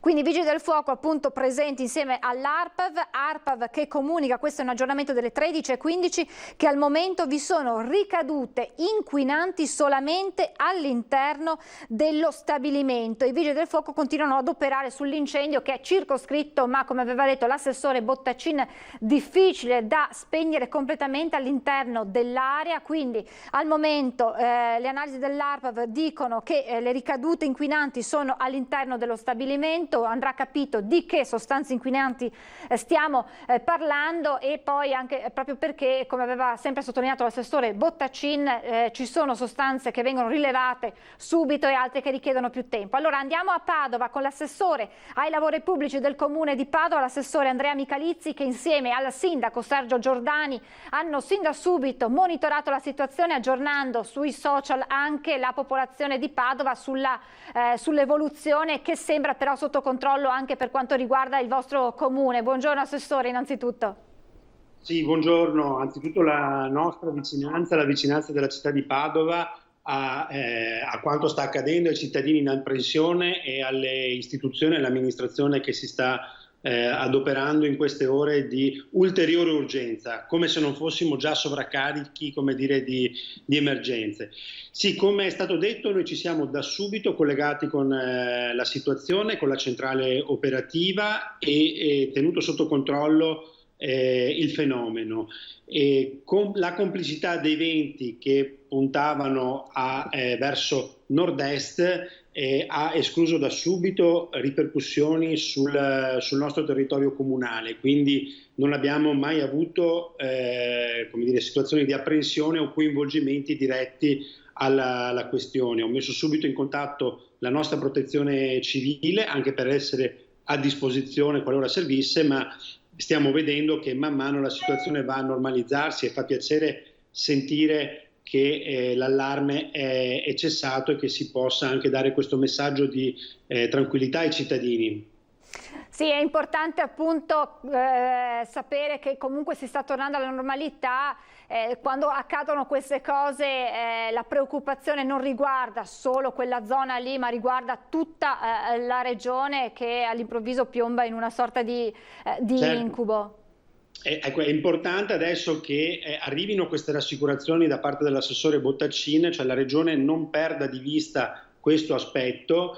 I dati sugli effetti, insomma, di questa nube, in modo tale che possiamo tutti quanti agire in modo circostanziato, insomma, rispetto all'evento così com'è. Quindi attendiamo comunque in un clima più sereno di capire quanto è avvenuto. Certo che il tema della sicurezza del nostro territorio e dei luoghi di lavoro resta un tema importante su cui occorre che le istituzioni continuino a vigilare, perché quello che accade in un singolo posto, al di là della sicurezza e l'incolumità delle persone che sono lì in quel momento, che è già cosa importante, ma può coinvolgere vasti territori. Insomma, serve una riflessione seria, ferma su questo aspetto.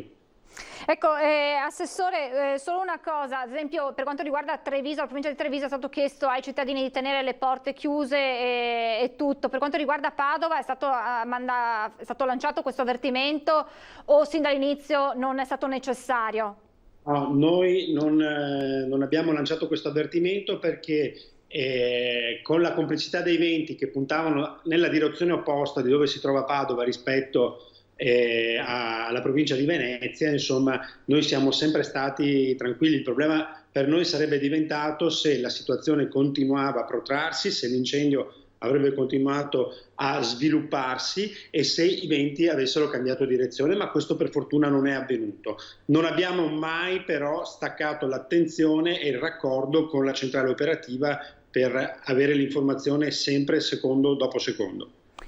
Benissimo, è importante insomma tranquillizzare anche i cittadini che ci stanno seguendo sull'evoluzione. Grazie davvero all'assessore dei lavori pubblici del Comune di Padova, Andrea Michalizzi. Grazie Assessore, naturalmente buon lavoro. Grazie, a presto. Dunque insomma la situazione avete capito, anche proprio nel luogo dell'incidente di questo incendio sta tornando alla normalità, viabilità ripristinata, le analisi dell'ARPAV al momento parlano di inquinanti circoscritti all'area interessata, all'area dello stabilimento. Naturalmente il lavoro dell'ARPAV non si ferma, di pari passo con il lavoro dei vigili del fuoco. Ricordiamo incendio in un'azienda chimica a Marghera, tra Marghera e Malcontenta, intorno alle 10, 2 al momento i feriti in modo molto grave, rimasti ustionati, sono ricoverati all'ospedale di Verona e un secondo all'ospedale di Padova nel reparto grandi ustionati. Se la regia mi conferma abbiamo ancora una pausa pubblicitaria, pochi istanti, e poi torniamo ad aggiornarvi su questo grave incendio a Marghera, tra pochissimo.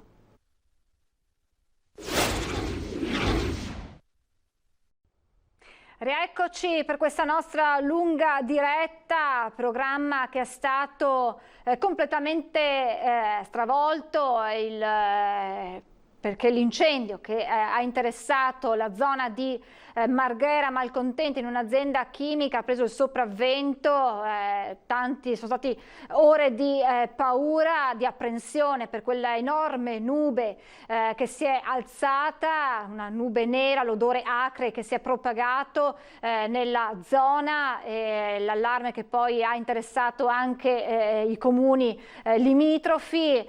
Si è parlato di un rischio chimico elevato, ci sono state delle esplosioni, ci sono 2 persone in gravissime condizioni all'ospedale di Verona e a Padova nel reparto grandi ustionati. Adesso la situazione, abbiamo sentito prima con la collega Ilaria Marchiori, sta lentamente tornando alla normalità. È stato l'allarme in qualche modo rientrato, l'ARPAV dalle primi rilevamenti ha verificato che la ricaduta degli inquinanti è al momento limitata alla zona dello stabilimento interessato dall'esplosione.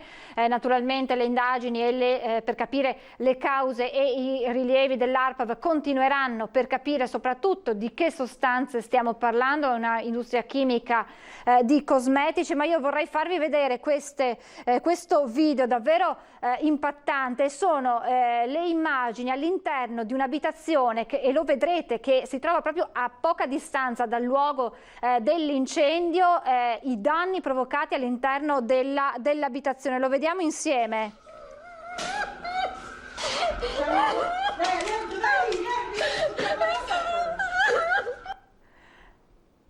Un video brevissimo, ma solamente l'audio che sentite, le lacrime, immaginiamo, della padrona di casa, non hanno bisogno di commenti. Il terrore per questi secondi vissuti, questa esplosione, avete visto vetri, le finestre completamente divelte, sembra davvero un'immagine impressionante della potenza di questa esplosione, che pensiamo avrebbe potuto avere anche conseguenze ben più gravi. Ripetiamo però, insomma, il bilancio è un bilancio provvisorio. Noi ci auguriamo davvero innanzitutto che queste 2 persone ferite possano riprendersi, che non ci siano altre persone coinvolte. Al momento però all'interno dell'azienda ci sono altri operai che in quel momento, al momento dell'esplosione, si trovavano in turno. Allora dovremo avere in collegamento telefonico il nostro Lorenzo Maier, perché per gli aggiornamenti, ma anche per le parole del patriarca Monsignor Moraglia, che ha voluto subito esprimere la sua vicinanza in un momento così drammatico. Buongiorno Lorenzo.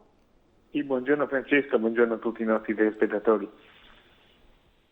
Allora Lorenzo, abbiamo visto proprio quel video, la devastazione, una situazione drammatica che piano piano sembra stia tornando alla normalità, e il patriarca Moraglia, come ha fatto anche, lo ricordiamo, insomma, ai tempi dell'Acqua Granda di novembre scorso, ancora una volta subito è intervenuto, subito vicino ai cittadini. Con che parole e in che modo?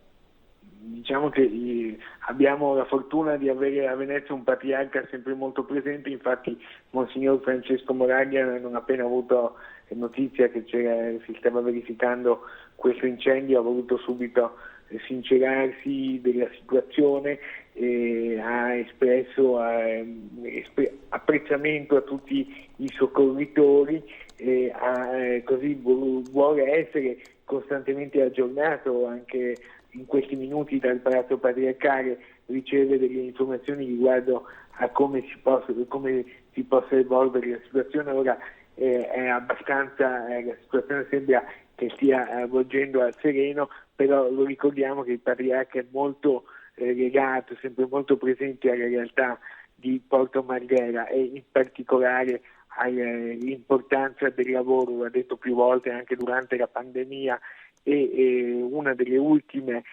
celebrazioni prima dell'allarme coronavirus, il patriarca l'aveva proprio condivisa, come è solito fare almeno 2 volte all'anno, con gli operai di Porto Marghera, a testimonianza di come questa sia per Venezia una zona molto importante, molto fragile anche e delicata sotto l'aspetto degli equilibri, ma dove c'è una realtà produttiva che è sicuramente importante, che è un po' quotidianamente impegnata nel lavoro, per cui il primo pensiero del patriarca è andato sicuramente ai feriti, alle persone ferite e alle loro famiglie, poi un ringraziamento ai soccorritori, a coloro che stanno operando in questa emergenza. Ci hanno detto dal suo staff che è comunque un patriarca, diciamo, che ha espresso anche un po' la preoccupazione per 3 eventi che hanno sconvolto nel giro di pochi mesi un po' la vita qui a Venezia e di tutti quanti noi. Prima l'Acqua Grande di novembre, come ricordavi giustamente tu, poi appunto questa pandemia, infine questo incendio, e non è escluso che nelle prossime ore, non appena sarà cessata la situazione di emergenza, il patriarca voglia visitare questi luoghi proprio per far vedere in maniera anche fisica la sua presenza. Ecco, non ha voluto farlo subito proprio per non intralciare i soccorsi, ma vi possiamo dire di essere stati testimoni della sua volontà di recarsi fin da subito in questi luoghi, diciamo eventualità che è stata proprio sconsigliata proprio per evitare che si potesse creare un ulteriore rallentamento dei soccorsi. Non escluso che lo possa fare nelle prossime ore, sicuramente domenica nella messa che celebrerà ancora per l'ultima volta a porte chiuse alla salute ci sarà un pensiero su questo, sperando di poter dare delle buone notizie, nel senso sperando che si possa commentare che il bilancio vada a normalizzarsi piano piano e che i feriti possano riprendersi. Grazie, certo, grazie a Lorenzo Maier e se hai ulteriori aggiornamenti richiedici la linea quando vuoi. Grazie Lorenzo, buon lavoro. Grazie a voi. Sembra proprio, effettivamente, insomma, prima c'è stata l'acqua granda, poi è arrivato l'incubo coronavirus che si è abbattuto con una violenza incredibile su tutti noi, adesso che si stava vedendo un po' la luce in fondo al tunnel, che insomma si sta parlando di riaperture, i dati scendono, ecco, questo ennesimo colpo, speriamo davvero che la situazione rientri alla normalità, che insomma si possa tornare ad una tranquillità che è necessaria per tutti. Allora noi dovremo avere in collegamento ancora la nostra Anna Maria Parisi, che sin da questa mattina si è recata sul posto con tutte le difficoltà del caso. Ci ha raccontato sin da subito la difficoltà per questo odore acre che era nell'aria. Fatemi sapere se c'è Anna Maria. Intanto sul sito del Comune di Venezia l'ultimo aggiornamento: incendio in zona industriale a Malcontenta, cessato l'allarme. Quindi le sirene che sono suonate sono sirene che hanno dopo quelle iniziali che hanno appunto avvertito la popolazione del rischio, adesso hanno suonato in modo positivo, diciamo così, per informare del ritorno alla normalità, quindi insomma un sospiro di sollievo. Eccola qui Anna Maria, ti vedo, mi senti? Sì, ti sento, siamo in onda nuovamente con Nicoletta Rizzetto. Come vedete dalle immagini, appunto, il traffico è tornato a riprendere grazie alla decisione del sindaco Luigi Brugnaro, che ha disposto la cessazione dell'emergenza. Sindaco che tra l'altro proviene da una famiglia di operai, ha ricordato come il padre Ferruccio lavorasse proprio in questi stabilimenti. Ecco, adesso scusate perché ho visto che è arrivato Gianfranco Bettin, sociologo, il presidente della municipalità di Marghera, noto politico, scrittore, giornalista. Adesso lo precettiamo. Buongiorno. Buongiorno. Ecco, buongiorno Gianfranco Bettin, ci spostiamo a favore di camera.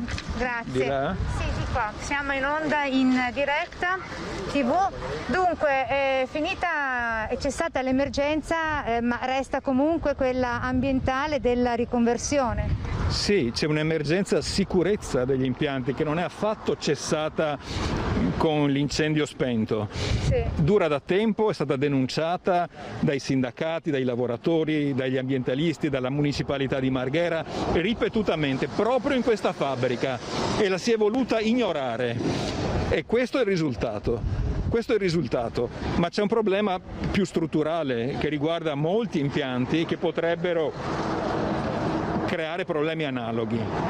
Bisogna investire su Marghera, sulla sicurezza e sulla riconversione, perché la sicurezza ci garantisce e la riconversione ci dà un futuro. Non possiamo vivere così, dobbiamo creare una svolta sostenibile, tecnologica, capace di creare lavoro in sicurezza, che è quello che oggi manca. Anche il sindaco Brugnaro, ricordando le sue origini, considerato che il padre faceva il sindacalista e lavorava proprio in uno di questi stabilimenti, ha detto come certe realtà, certe micro realtà possano comunque sfuggire anche al controllo delle istituzioni.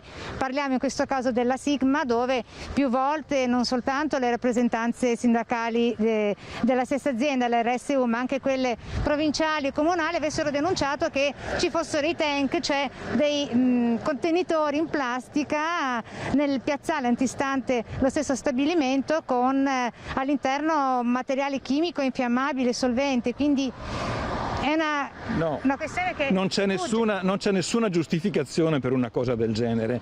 Le denunce puntuali non riguardavano soltanto cosette magari significative come questa, riguardavano per esempio proprio l'impianto antincendio, cioè la cosa che ha creato il disastro di stamattina. E non è vero quello che dice il sindaco, che le cose possono sfuggire. Le cose sfuggono se qualcuno non controlla, e in questo caso noi abbiamo puntuali denunce dei sindacati, puntuali denunce dei lavoratori, puntuali denunce di istituzioni territoriali come la municipalità sull'insicurezza di situazioni come questa, che non è l'unica a Porto Marghera. Scusi Bettin, quindi le sta dicendo che le manchevolezze, chiamiamole così, erano state denunciate alle autorità competenti, c'è anche la prefettura, all'ente governativo del territorio? Ma certo, i sindacati hanno scritto a tutti, hanno scritto ripetutamente, c'è stato uno sciopero l'anno scorso. Nell'estate scorsa, quindi non molti mesi fa, c'è stato uno sciopero sulla sicurezza proprio in questa fabbrica, proprio sul punto della sicurezza antincendio, per cui non c'è nessunissima giustificazione per quanto è successo qua e che ha messo a repentaglio i lavoratori e la città tutta. Il sindaco ha puntualizzato come con questo episodio adesso l'attenzione del nazionale deve essere ancora più presente e ancora più concreta. Certamente, ma il sindaco deve finirla di scaricare su altre autorità, sulla regione, sull'Italia, sull'Europa. Il comune ha delle competenze precise. Qua bastava che convocassi i sindacati, che si schierasse, che intervenisse. C'è stato uno sciopero, ripeto, non è che c'era una letterina anonima su questa cosa qua, per cui ha ragione il sindaco, ci vuole l'attenzione di tutti, ma ci vuole anche l'attenzione delle autorità locali, e su questo punto non si può più transigere, perché abbiamo visto cosa può succedere. In queste fasi il rischio è massimo, quindi bisogna riprendere il controllo pieno della situazione. Presidente, adesso dal suo osservatorio che cosa sta succedendo all'interno dello stabilimento? Di questo stabilimento? Che cosa le risulta stia succedendo? In questo momento stanno controllando la situazione, ovviamente mettendola in sicurezza, stanno credo anche cercando già di capire la dinamica esatta, perché bisogna anche capire esattamente cosa è successo. Noi chiediamo che si accerti anche cosa è uscito, cosa è finito nell'aria. Sottolineo che l'allarme, le sirene sono suonate 40 minuti dopo che è scoppiato l'incendio, quando tutta la città vedeva la nube. Le voci si rincorrevano, ovviamente anche le più incontrollate, no? E la gente aveva paura, era in giro ancora 40 minuti dopo. Quindi questa intempestività bisogna superarla, bisogna raccordare anche gli strumenti di allarme che diano immediatamente il messaggio che doveva essere dato questa mattina, non alle 11 ma al più tardi alle 10:20, 10:30, proprio a farla più tardi possibile, insomma, no? Cioè state a casa, rientrate in casa, se siete fuori casa tenete chiuse le finestre. Quindi bisogna anche affinare i sistemi di allarme alla popolazione. E di chi è la competenza delle sirene? C'è l'ARPA, c'è il SIMAGE, c'è il sistema complessivo, c'è il comune medesimo, cioè è un insieme di istituzioni che sono coordinate ma che devono agire in tempo reale. Adesso, visto che stava interloquendo con il comandante, con uno dei comandanti della polizia locale, per quanto attiene le misure di sicurezza, quali quelle che verranno adottate? Beh, adesso è suonato il cessato allarme, tra l'altro è suonato mentre continuavano ad arrivare i segnali di allarme, quindi è suonato il segnale d'allarme, la polizia locale che sta facendo un grandissimo lavoro. terrà a bada le persone che non si avvicinino troppo a questo sito, naturalmente darà le informazioni come ha fatto da subito stamattina, insomma, perché appunto in mancanza di un segnale d'allarme generale la gente si è rivolta alla municipalità, ha chiamato il centralino del comune, ha chiamato la polizia locale. C'è stato il panico, insomma. C'è stato io l'ho proprio visto, ero a Marghera, ero qua, per cui sono stato raggiunto da decine di chiamate, ho risposto a tutti, ma quello che è mancato è il segnale d'allarme generale in modo che tutti siano avvisati. Intanto state a casa e poi via via verrete informati. Questa cosa è mancata. Dopo questo rogo, dopo quanto accaduto, quale adesso nell'immediatezza le misure che adotterete? Che cosa accadrà da oggi a domani? Beh, ripeto, la prima cosa è mettere in sicurezza il sito teatro del disastro, anzi la prima cosa è sperare che migliorino le condizioni delle persone ferite, degli ustionati, mettere in sicurezza il sito teatro del disastro, capire la dinamica naturalmente e accertare subito l'impatto ambientale di quello che è uscito dall'incendio, quello che ha portato la nube, quello che la pioggia che ha aiutato a spegnere l'incendio ma ha schiacciato giù presto le sostanze, quindi queste sono le cose più urgenti naturalmente, e poi si capirà che farne della fabbrica, se è recuperabile, se si può riconvertire, questo si vedrà in un secondo momento. Oggi la cosa importante è mettere in sicurezza il sito, ripeto, in particolare sperare che le condizioni dei feriti migliorino. Grazie a Gianfranco Bettin.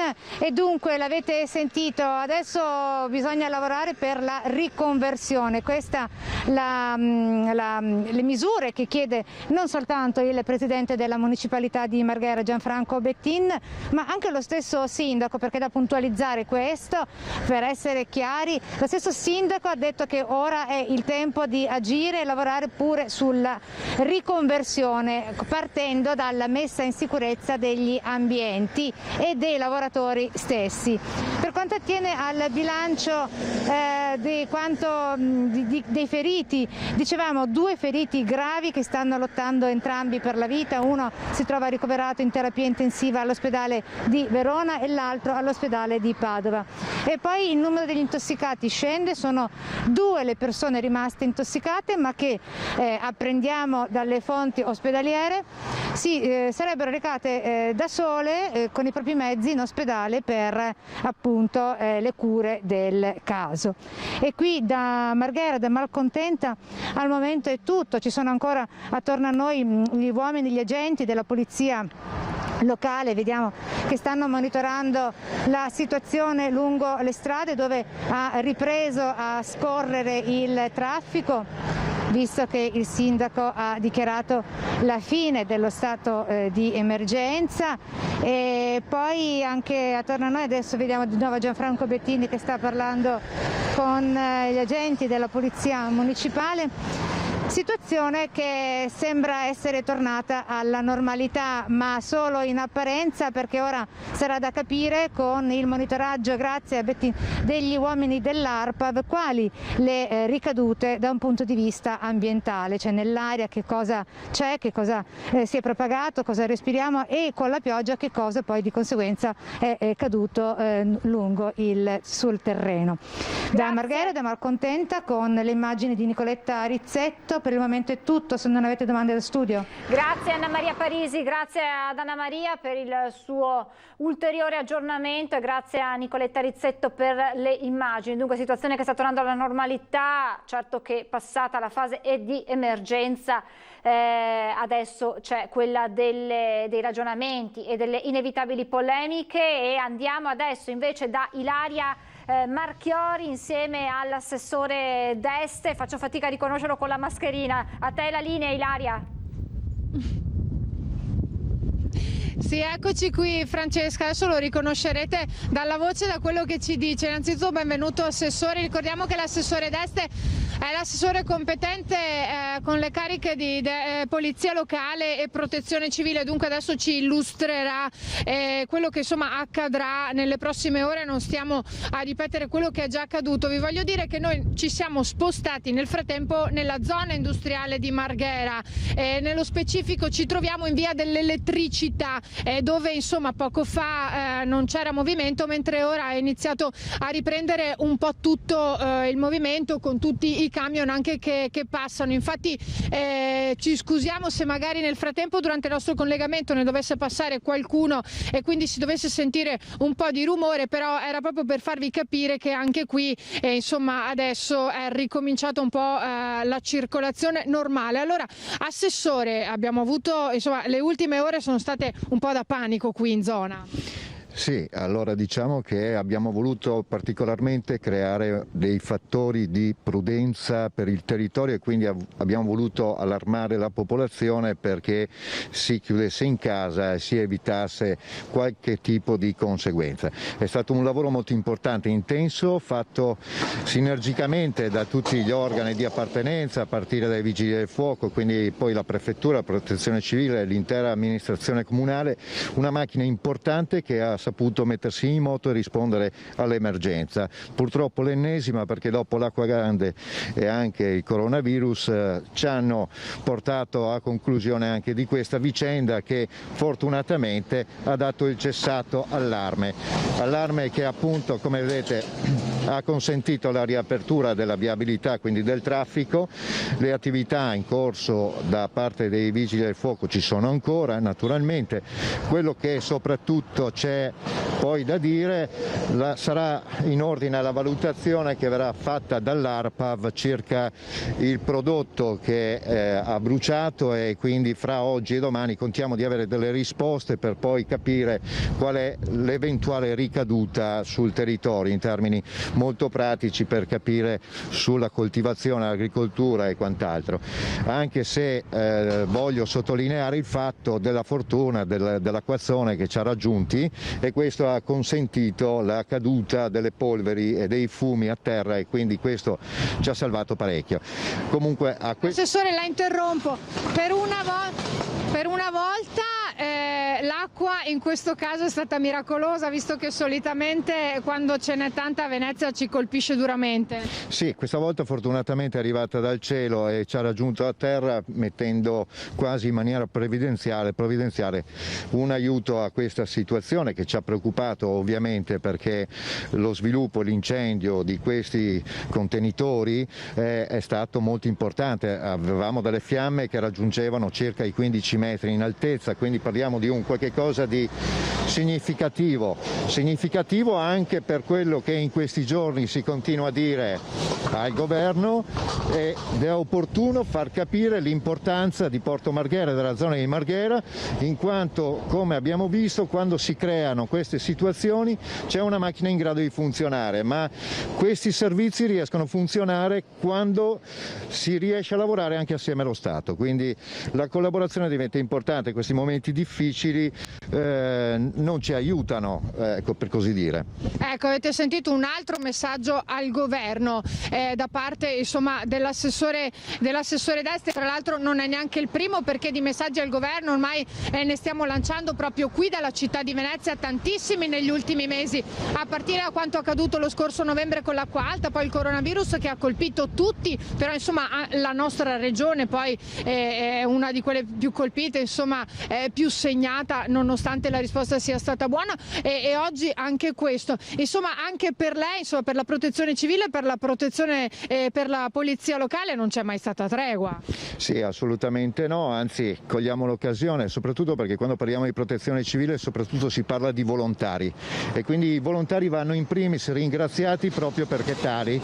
A questo punto, ritornando sul pensiero dell'appartenenza a una cooperazione situazione nazionale, ecco, dobbiamo pensare che a volte è necessario andare sul territorio, ed è un invito che anche il sindaco ha rivolto più volte ai vari organi, deputati, parlamentari, ai ministri, perché la specificità di questo territorio è talmente particolare, appunto, per la quale magari si renderebbe veramente opportuno raggiungere i luoghi e visitarli per comprendere da vicino quelli che sono stati i danni, le conseguenze ricevute da questi fenomeni che ci hanno purtroppo attanagliato per diversi mesi, perché eravamo già reduci dell'acqua alta. Quindi questo speriamo sia un messaggio perché riesca a promuovere e a muovere qualcuno da Roma a raggiungerci, affinché si riesca a rappresentare tutte le necessità del territorio che è in enorme difficoltà. Ecco, Assessore, uno dei maggiori rimproveri, no, che si fa soprattutto al governo è quello di non essere venuto qui spesso a toccare con mano, perché sì, il Premier Conte è venuto qui dopo l'acqua alta del 12 novembre, però forse quello che si vuole dire è che si venga proprio a toccare di più con mano quelle che sono determinate situazioni, e adesso nello specifico lo facciamo su Porto Marghera, che è una realtà importantissima per il nostro territorio, lo sappiamo, è a lunghissimo, insomma si è parlato di ZES. Sì, guardate, Marghera è conosciuta nel mondo perché la storicità che la riguarda nel mondo industriale è veramente grande. Oggi si sta dimenticando questo territorio e tutto il territorio veneziano, proprio perché probabilmente ci sono anche tante cose di cui occuparci, ma noi non possiamo essere soli, non possiamo sentirci soli, e soprattutto laddove c'è bisogno della mano dello Stato, questa deve arrivare. E purtroppo non sta arrivando, perché sentiamo parlare di tante belle cose, di tanti miliardi, ma qui non si vede un euro. La gente ha bisogno di soldi, qui non basta tirar su una saracinesca per ripartire, qui c'è bisogno di riportare la gente, il turista, insomma mettere in atto tutte quelle attività, quei processi che consentano di ristabilire quantomeno una condizione di subnormalità, e per far rivivere e sopravvivere tanti dei nostri commercianti, delle nostre imprese, ma anche delle nostre famiglie, che non di meno sono sempre collegate e fanno parte di questo comparto.